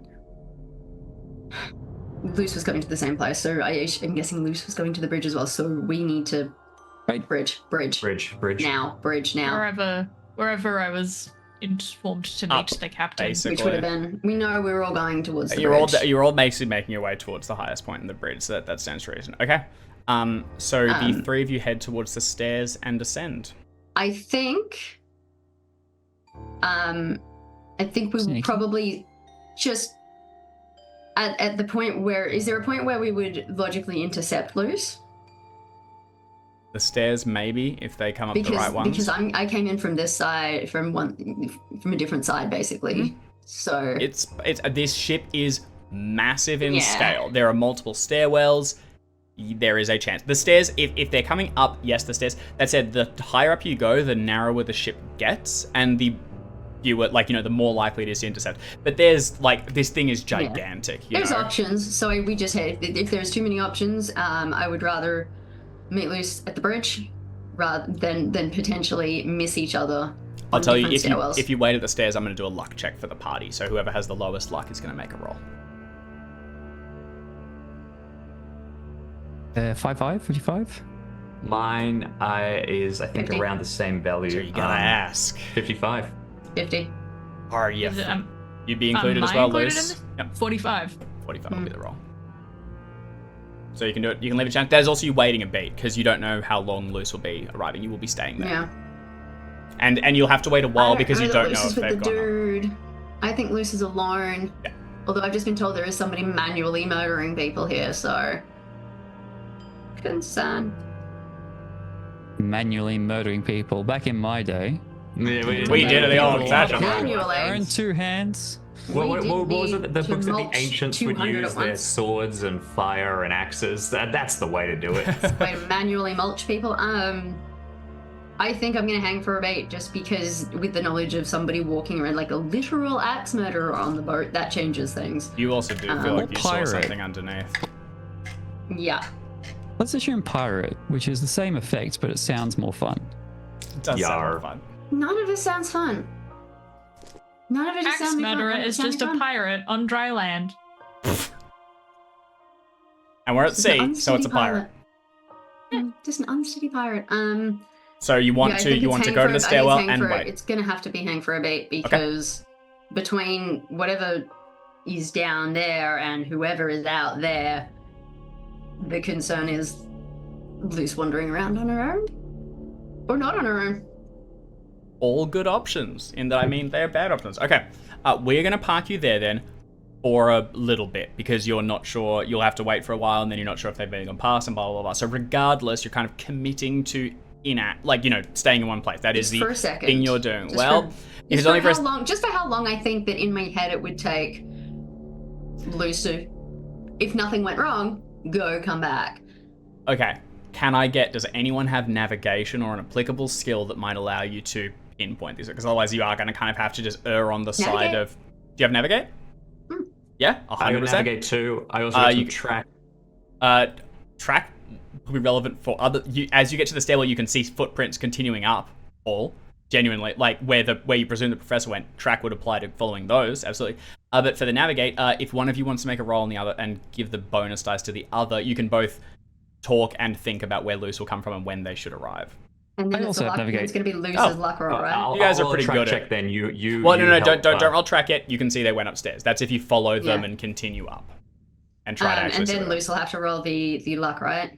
out. This navigate, depending on the success, may prevent that. This is you guys have an appropriate skill for this. I was just going down to luck because I'm guess a stare. 50.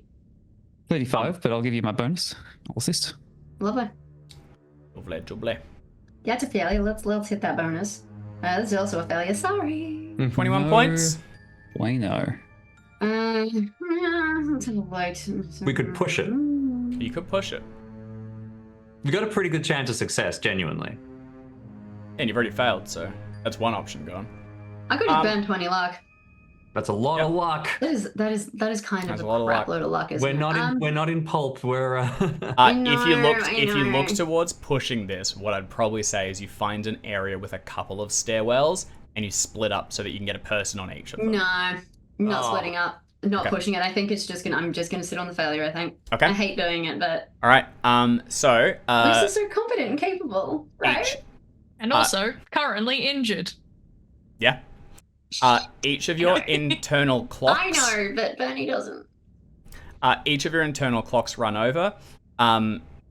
Captain Green, you had an approximate run time to shore Yeah. of about 4 hours. Depending on storm, things might change. At least an hour has passed.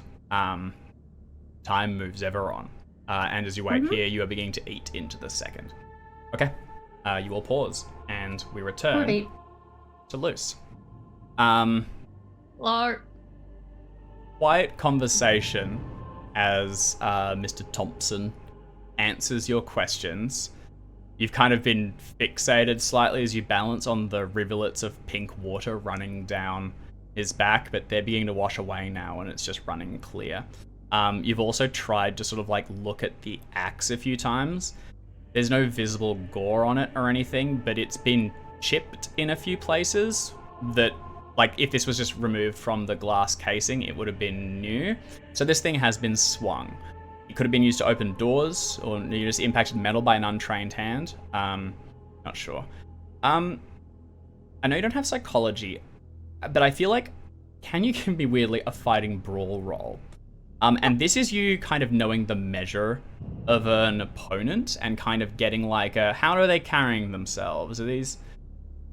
This... I'm succeeding on it, nothing that I can actually check off, Yeah. and like failing on everything that would actually be possible to like get further, and I'm not spending luck. I don't have a hell of a lot. So This Mr. Thompson's moving kind of a little erratically, but part of that's just the ship moving. Unfortunately, you generally can't tell if they know how to, you don't know if it's just is this person who knows how to use an axe? Is it just luck that they're holding it that way? Yeah, you really don't know if this person's they're a big guy. You don't know if they're... I mean, the sensible thing is to assume that this man can use the axe until proven otherwise, because I'd rather make the assumption that he can and then be pleasantly surprised than assume that he can't and be horrifyingly surprised when he comes at me with an axe that he wields with precision. Yeah. You come round the corner of the promenade, having your sort of, conversation, and you can see Harbour's Pride, the last rope holding it there as it's almost completely underwater now. Mr. Thompson pauses looking at it and then goes, "Oh no, more souls lost." Danger of the sea, I'm afraid. Happens. We'd better hurry. Is your captain here? Somewhere around. We're meant to be meeting on the bridge, I believe. The bridge? We can get there. We'll take the stairs. It's a few levels up. Guests aren't supposed to be there, but I suppose the crew won't stop us now. Probably not. If we run into them earlier, we can go below and help my family. Of course. Come on. And he goes forward and pushes open a door and steps inside. Kind of leans against one of the walls and comes around it. And as he heads towards the stairs, your torch kind of and goes dark for a moment. About time. I've been waiting for that. And with the heavy clouds over the sky, there's a bit of ambient light, but you can kind of just make out the silhouette of Thompson's back as he pauses. He went in first, right? Thompson's been the one kept. Yeah, he's in front of you. As he pauses, he's not looking back at you. The axe is still limply held to his side. He's looking at the stairwell, unclear if it's up or down, and you can hear a sort of mouth breathing coming from him as he.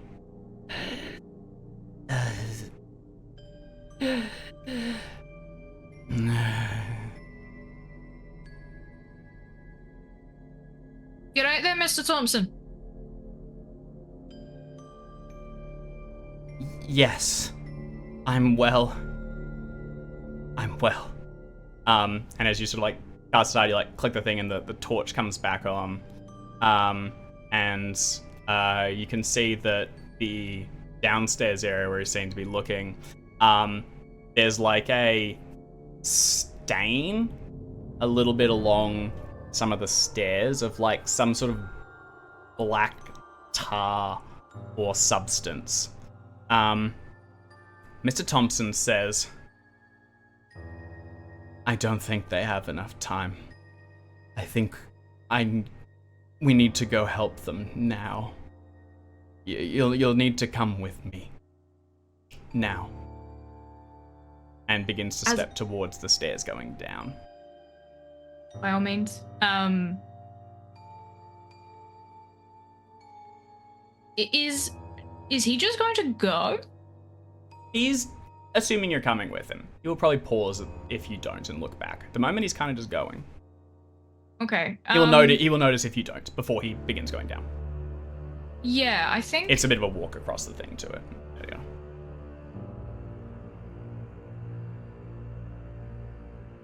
I still have the flare that I grabbed off Annie, so I'll say, Mr. Thompson, I do need to speak to the captain before I go anywhere without her knowledge. If you don't mind, I can light the flare and see if that can get them together quicker, but I can't come with you right now, but I will happily help you. No, it needs to be now. It needs to be now. He turns and begins to he takes an unsteady foot towards you, and the axe which he was holding close to the head, he loosens his grip so it slides down to catch the handle just as it clunk, the heavy head hits the wet carpet, and he hoists it into the other hand. You need to come with me Run. now. Go. I'm sorry, but they need your help more than those up there do. He is taking a step towards you, one more, and he will be in range. Oh Right. god. How close am I to the open door? You're still standing in it, I think, unless you didn't really want to move forward. Right. I am going to, if possible. How does one like light the fuse? Do you have to light it, or is it like a break? I think vibe They're of what I've seen guns. sometimes. I think these aren't guns. These are held ones. I think they have a cap that is basically twisted and broken and then removed, and they are it's like fucking it's like bright. a auto lighty Yeah, thing. it just cracks Yeah. and open. You can do it. No roll. It's a thing. Right. I'll let you tell me if this requires a roll. I'd like to decap the flare, yeet that inside, and slam the door closed. So the man is in a very enclosed space with a very bright light. Yes, please. We are going to roll dexterity to see who acts first. Great. Where is it? 38. Do I need a? I'll Is break this one in your favor. If I'm gonna roll mine just old school. Oh fuck.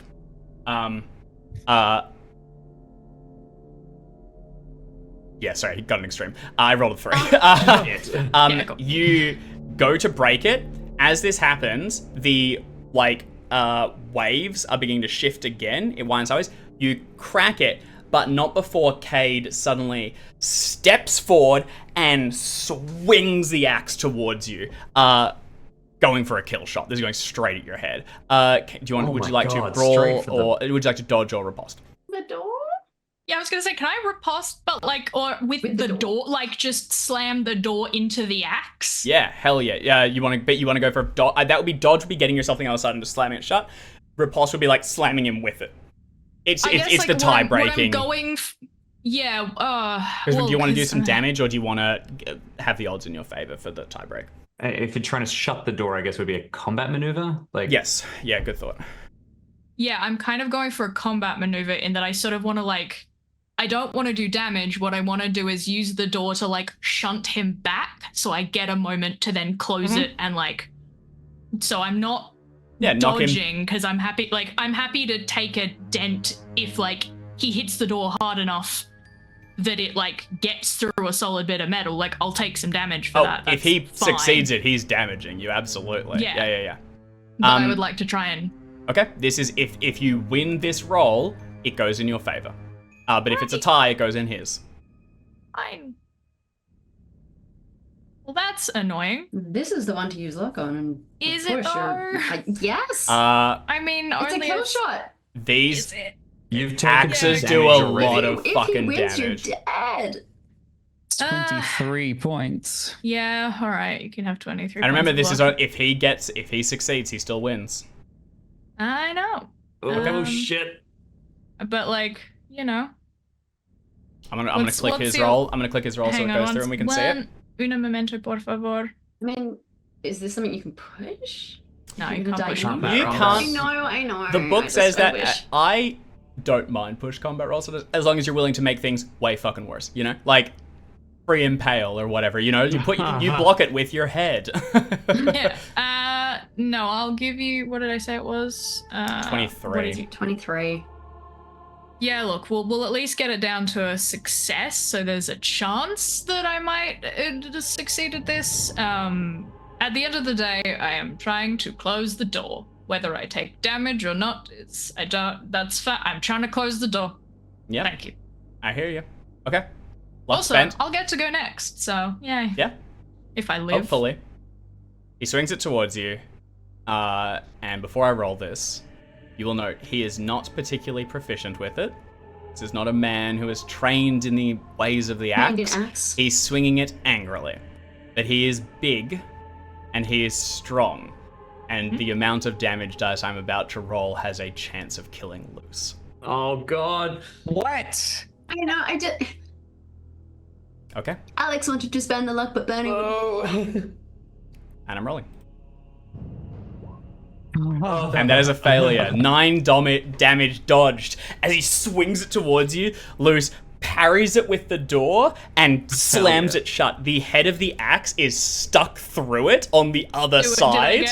Did I get the flare off? Did I eat that? Yeah, fuck it. inside, You or- crack that too and drop Yeah. it in and slam the thing shut. You hear a yell of surprising, and then the axe stays wedged as someone runs on the other side. And when you go to open it, the axe is still there, and Mr. Thompson is gone. Would you like a fire axe? Yes, I would like a fire axe, Okay. please, Dave. I would very much like a fire axe. I am proficient in brawl, and yeah, I'd like fire axe, please. Yeah, it deals 1d8 damage. Beautiful. Or is fire axe still a raw weapon, or is it a I think weapon it skill? technically is a separate skill, but I'm I think it's a ignoring weapon that. skill. Just use your roll, I think. If I can wield a large wrench with brawl, I'm gonna argue I can wield a large fire axe with brawl. The axe agree. damage is a heavy heavy club. So it's we had a bunch of tools. I don't think Sorry, it's actually it's a d8 plus 2 and it can impale. Actually, I tell you better what, than heavy club. I am gonna ask you to open a new skill, Luce. But what we're gonna do it slightly ribbersy. Take half your existing brawl to make it like an axe, like fighting axe, and then you've got a bit of edge with it, but it's not as reliable because you need to, you only hit with the point, you don't hit with the whole thing. Blah blah blah. So it'd be like editing one of my like fighting skills. Yes, yeah, and add Alright, axe, and it's a I'm d8 just plus gonna put 2 plus db. Axe. Yeah. Okay. And that is gonna be at half of 65 is 32. 32, 33, yeah. Yeah. One. Take the Up or down, 33. Dave? Take a point. Oh, thanks. Why not? Appreciate it. And Well, most skills start at 1, so. Sure. Okay. All right. Well, we've now got axe. I'm sure Axe. there's a better thing, and then you said 1d8 plus 2. yeah, plus your damage also, bonus. oh my goodness, guess what, fam? First character I've played in possibly forever that yeah. has a damage bonus and a build. Yeah. I have one of those. It's very you're playing exciting. a punchy buff character. Yeah. All right, hang on. I will continue to add this to my combat skill stuff. There is definitely like a wrench this thing out of the door, give it a bit of a heave, go, well, it's not a wrench, but I guess it'll do. And then like really, Luce is shaken, but I think the way that they cope with that is to just shoulders back, plant feet, and be like, right, well, if I'm afraid, I'm gonna make sure I'm the most terrifying thing on this fucking boat. And just that's how they deal with fear, is just to be like, I'm going to make myself scary, Hell because yeah. that way nothing will fuck with me. Yeah. There is a chance that Luce might just become a berserker. Well, And yeah. if we were playing Pulp, I would lean hard into that. I'm excited for you to Hey. lose your mind and turn into the crazy axe wielder Oh, on the I ship. wanna There be must clear, always be Dave. one. Missed. Yeah, I'm gonna be clear, Dave. There is no chance in hell that Luce is gonna do anything in Madness other than Red Mist. So I would like to just go. Can we not roll ever for Luce unless the Go away. situation is not fighty? If we're fighting, Luce berserkers Sure. at anything and everything. No, I tell you what. I will give it to you, but it's also not fighting. You can have Red Mist Oh, yeah, always, cool. but it's Red Mist always. Great. Love Okay. it. All right. Hell yeah. You Luce will. solves You. all problems by punching, kicking, We are biting, committing that you are. smacking, If you break things, no matter Everything. where it is, you start attacking. Okay. Great. yeah. Love it. Done. I'm in. Done. Yes. I get Co-signed, to be a underlined. berserker. I'm Um. essentially now playing Call I of want the Cthulhu's same version of a complimenting. barbarian. I was that, start to I go on the same but complimenting. I just start to go, I'm so- you're great. You got Look at those amazing tentacles. Those are lovely. Amazing. Luce, so Luce, you gather the axe, and we'll regather the four of you here. But as you gather and head back under the light of the like fizzing red flare, you 'cause can we were at the stairwell that was just around the corner, and we're like, what the fuck was that? you clearly see tracks where so Mr. Thompson has gone down. And it looks like he ate shit going down the stairs too. Like there's a sprawl of blood where he scattered and then threw that black stuff and then got up and kept on going down. So perhaps not the last we'll Sorry, see did of you him. say 1d8 plus 1 or 1d8 1d8 plus plus 2? 2. Thank you. My apologies. Okay. And with that, in a little bit, as the storm continues to rise, we'll reconvene our investigators in the stairwell on the promenade deck. In the billiard room with the candlestick. That's it. And what would you all like to do? Sorry, you guys see Luce coming back up? I pass to the four of you. Bridge. Luce. Luce has an axe. Is that an axe? Hey, Where'd you find that? Mr. Thompson. Was that a flare? Who's Mr. Thompson? Well, if I had to take a rather random stab in the dark, I'd say probably one of the three things that came out of an urn, given that he mentioned a wife and child. It's just a slightly odd number of people to be worried about, specifically when this is all going on, and he tried to hit me with an axe, so you know. Bridge, we're going to the bridge. Bridge right now. There is Also, something big below. There is that guy who's definitely killed people. Oh yeah, I'm pretty There's sure whatever mulched this. probably that guy. Probably. Oh, what I didn't see was quite We big. found suggestions that there's more to that. Sorry. Talk and One walk, family. Yep. Hey, Up the stairs. real quick, as we go Stairs, we're back going. along the stairs, can I roll that track check to see if I spot the professor's tracks? Yeah, Captain, I know we didn't care about the professor, but I feel a little bad about leaving him out around when there's definitely something trying to eat / mulch people. It's not that I don't care about him, it's just that I care about the lot of you more. Bridge, radio, there may be, in a ship this size, there must be a broadcast system. We can speak to him if we need to. It's also survivability on our end. If we can get him, we can ask him questions. He can tell us what we're up against. Tell Absolutely. us what we need to expect. We need a base of operations first. All right. Bridge then. Wandering around down here in the dark. Well, if you can With no find plan, with no map, we need a map of the ship, we need the manifest, we need to know where we are, where we're going, where everything is before we do anything else. Bridge. Okay. Hi, Captain. Mr. Garrett, if you'd like to make that track roll, you can as just to get a sense for because then you can just see how long you stay on the path. And Gaspar, Jackson, did you want to say something? Oh, just that fire axe is 1d8 plus 2 plus damage bonus if you put a damage bonus to yourself. Oh yeah, big numbers. Nice. Wow. I am adding. I'm going through my character sheet and being like, yes, I need to add my damage bonus in the special little extra section. Be like, yes, damage bonus full, please and thank you. Yes, please. Yeah, I need to add that, but I'm pretty sure that the only one. Wait, does Brawl add damage bonus? It does, doesn't it? Yep. Yeah. 1 plus DB or like a D3 or something if you had a weapon. I completely remember. Yeah. So, but the axe, my wrench doesn't have an impale, but the axe does. Yes. And its impale would be full weapon damage. Yeah. Full and then you roll them all again. So it would be maximum damage of the attack and damage bonus if applicable. So that's going to be 1d8 plus 2 is 10 plus my damage. So if I impale with this axe is 14. I mean, Plus that sounds a right. D8 plus a D4.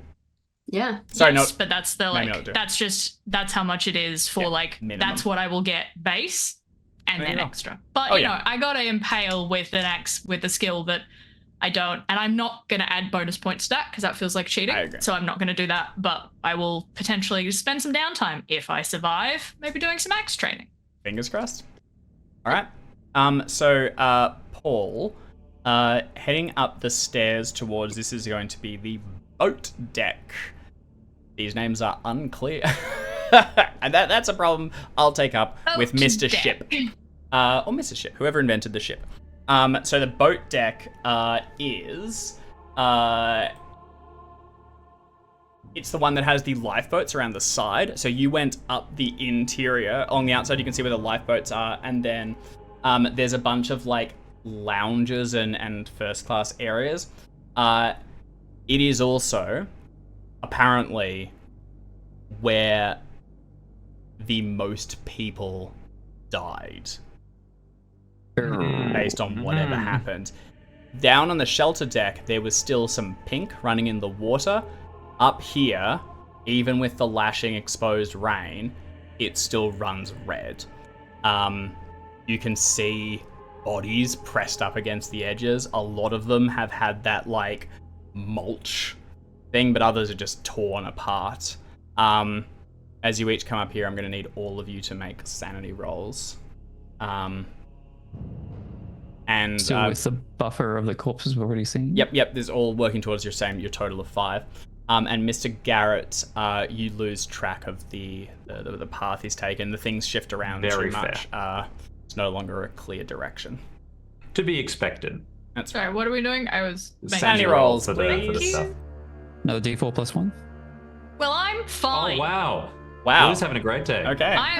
Do you know what I think? Truly, do you know what I think this is? Luce has the same fight or flight response that I have, which is I don't have a flight response. If something scares me, I get almost paralytically angry. Yeah. I go How dare from you, 0 how to dare you, 100. right, yeah. Yeah, it's just like I can barely speak at how, like, because of how angry I get when someone scares me or if something happens to scare me. So, like, Luce is like face like a thundercloud, just like fully looks like they are going to do a murder. And that is how they are keeping vaguely like on top of things, is they're going, all of this rising panic is just fury. Yep. Hell yeah. So we've solved the problem of the axe murderer on the ship. Do I still have to But take a we've point caused of the problem with the sanity? axe Adding another axe murderer. That's almost done. He won. I mean, so it if is you're gonna have an axe murderer on the ship, you probably want it on your side. It's the swallow to fly problem. So it is a D4 plus 1 for those that failed, reduced by what you've already lost. It is 1 if you succeeded. However, those of you have already taken a point, so it will be disregarded. So, does anyone take a hit? Yes, another tickle for me, bringing me down to 37. I've lost 3 now. Okay. Yeah. Oh, have you only lost 2 so far? I had lost 2 so far. I just rolled a 3, so now I've lost 3. Okay. I've lost yeah. a total of 4. So yeah. Okay. Gaspar lets out, just taking all this in. There's another reaction. You can head out here and take in the lifeboats, see what condition any of them are in. You can also head to the front here and lower the anchor. That's a good call. Or you can continue going down, up. or do we want to run aground? That's the question. To go up to the next level towards the navigation, you have to go. There is a immediately checking. The door up there is locked, so it looks as though someone has stopped you from being able to go there. But there should be other stairs on the outside. You just have to go out onto the deck.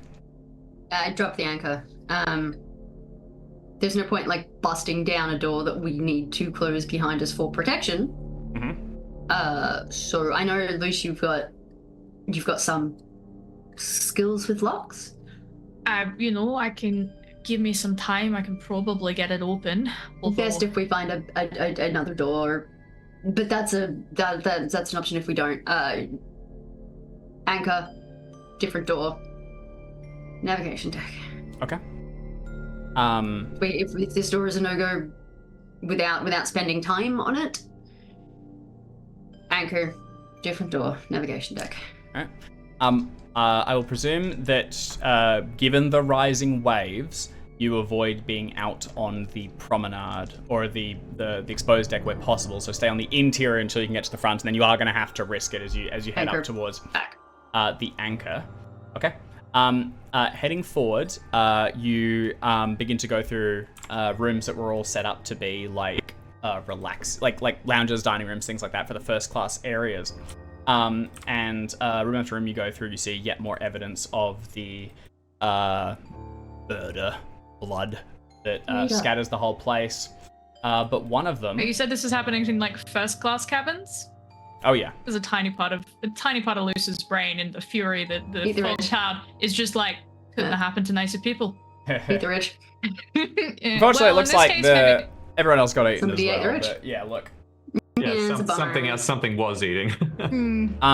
As you go through one of them, you're kind of getting into a bit of a rhythm of just like, okay, heads down, go through it. It sucks, but we're just trying to survive.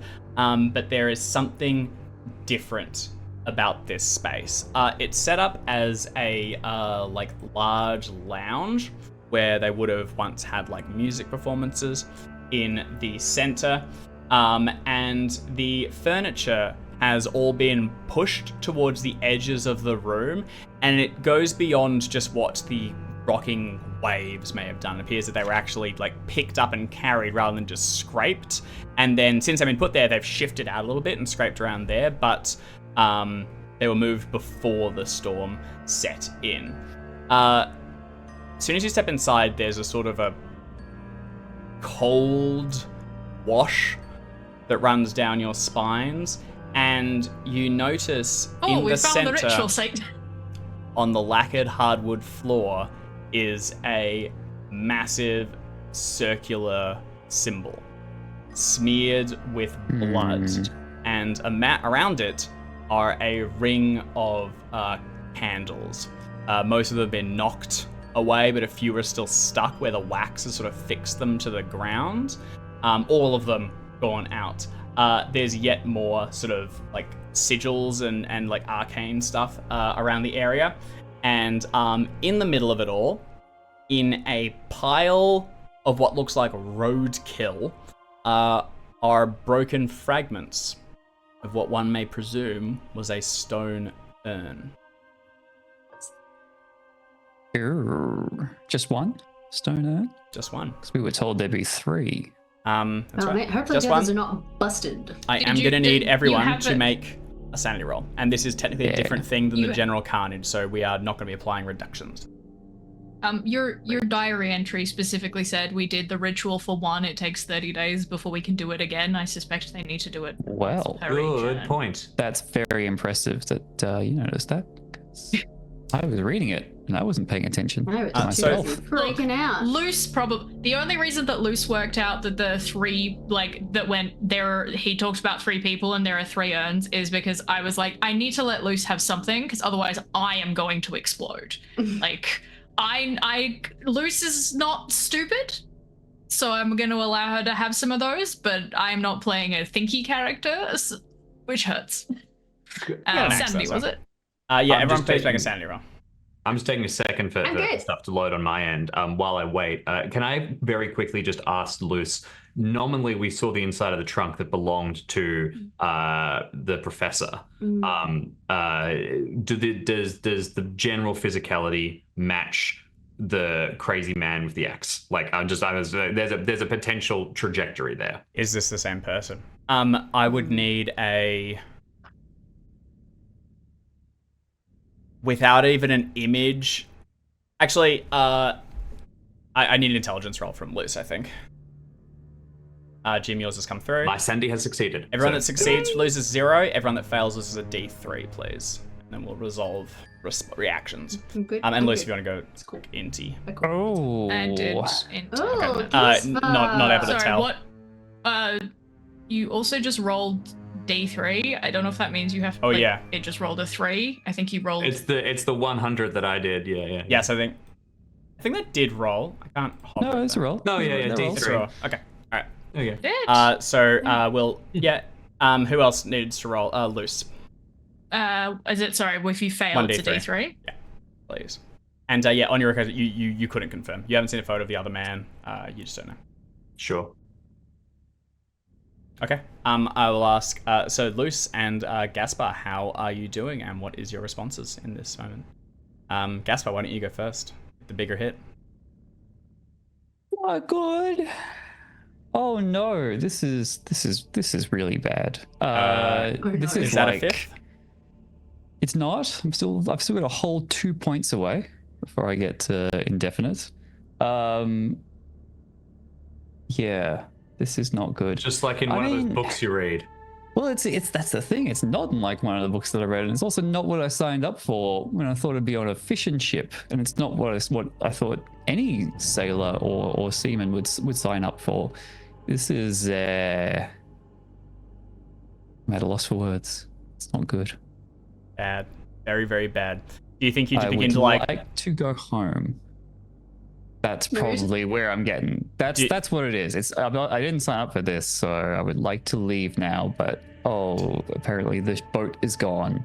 Do you think you go to talk to Bernie and ask, or do you I think is there what comes out, or is it just a white and inward, or do you think you actually I think Gaspar's kind of goes hackles get beyond raised. rational? Sorry, go ahead. I I think his hackles get raised, and he like has a sense that, you know, maybe he's like Bernie brought him into this. He suddenly feels like he's on his own because he didn't sign up for this, and the people who brought him into this are the 3 people in this room, and yeah, they irrationally perhaps, but it's like they knew what they were signing up for. They've seen, you know, stuff like this before. They should have known. This is terrible. Can I punctuate that thought of Gaspar's specifically with like these people knew what they signed up for, as Luce just takes the axe and starts smacking into the roadkill and bits of urn in the center, hacking into it and just yelling really loudly because they're processing it by being angry. Yeah. Get out your feelings. 100%. So like you could be like, they knew what they signed up for, and it's very clear Luce is not happy and probably was not signing up for this. I think that's it's an irrational thought, but that's where that's how he's feeling. I totally I just the punctuation of that thought with Luce, then you just like break out of it by hearing just a yell and the smashing of like an axe into the floor. Hell yeah. Into this like wood.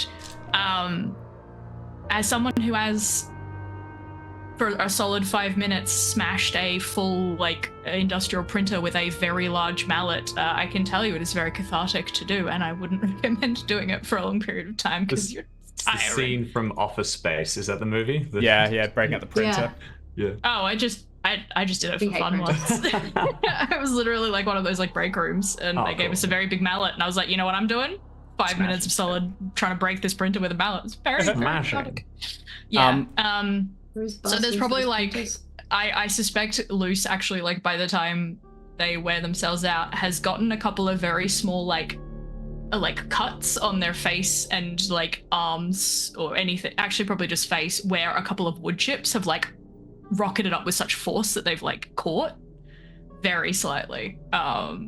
Just like wipes, and it's just like panting a little. I am. Are you quite finished? There is something in here with us. We need to be quiet.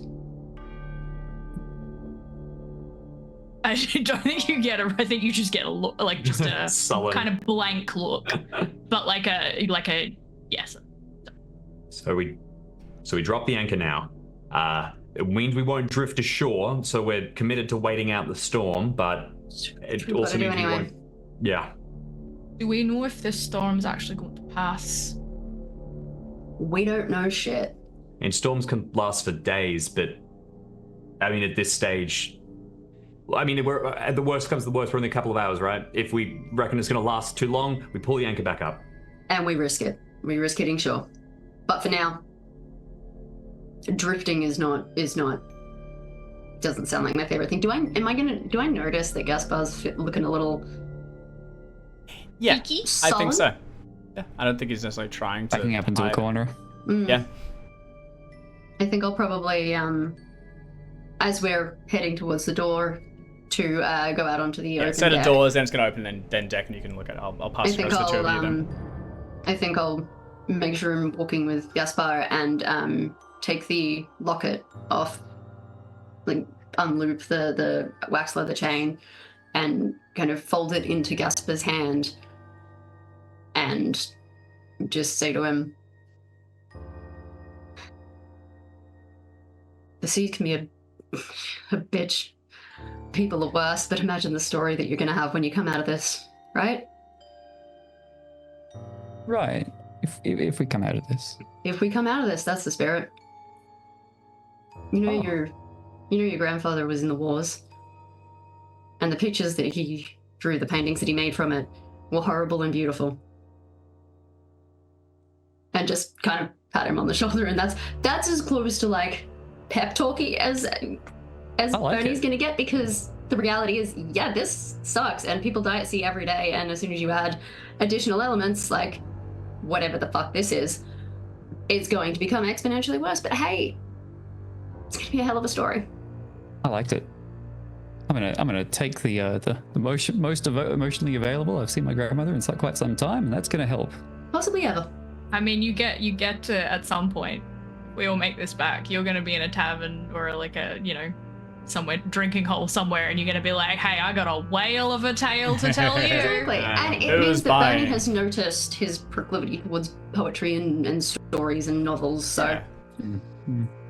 Wait, has Moby Dick been written yet? I think we say Yeah, yeah. Dick's Damn around. it! For a second, I was gonna be like, maybe we can just tweak the universe so that Gaspar's the one that ends up writing Moby Dick. You write the sequel. Adapts it for one Or of the first 20,000. he's in many years Yeah. time. 20,000 Leagues Under the Sea, maybe. Writes the script. Writes the first movie The script. old one in the sea. The silent movie script. Yeah. Together,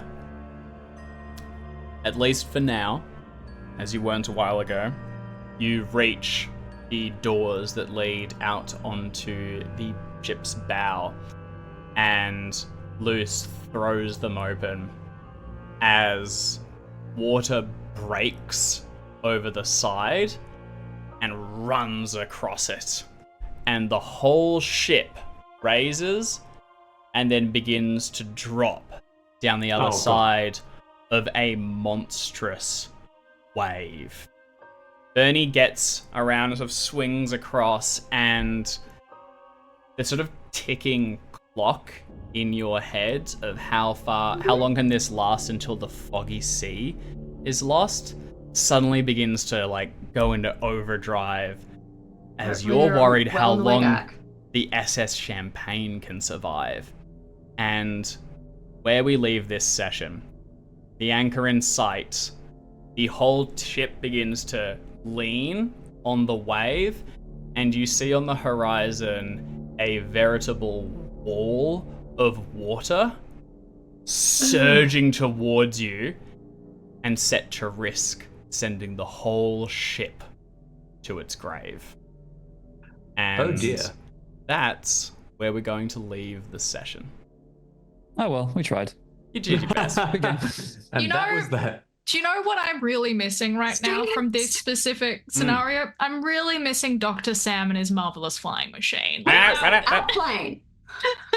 It was far too pulpy for anyone to have. We'd be surfing on the inside of the wave at this I stage. mean, I was actually thinking that earlier in the session. I was like, remember We're gonna some have of to those ride really it. clutch roll, those really clutch pilot rolls. There's real like, damn. Hell yeah. Damn. Yep. Yeah, fantastic. All right, well, that is where we're going to park this session. So thank you everyone for tuned in, and thank y'all for playing. Thank you, Dave.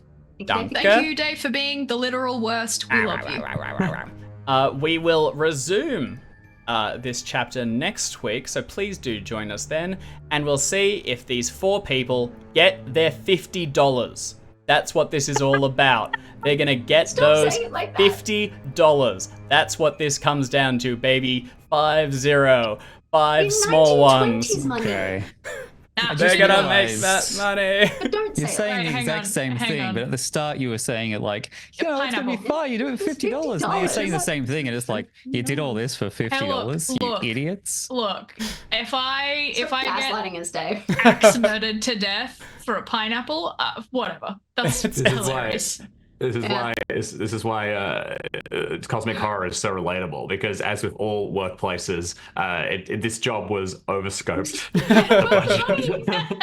Team is too small. It's a nightmare. I also love the fact that like we are in College really America, have an which axe to fully just has never adopted anything other than paper money. So like we're all on a boat with paper money. That's ridiculous. I didn't bring it with me. I have a safety. No, I don't. I don't Yeah, think would so, not bring it but- with me. Your money's on the smaller boat that's in the Yeah. bigger wave. Yeah, that's a good place for it, I'm sure. Yeah. Hell yeah. All right, well, join us next time and find out if they get $50 each. See you there. Extra, more. Ciao.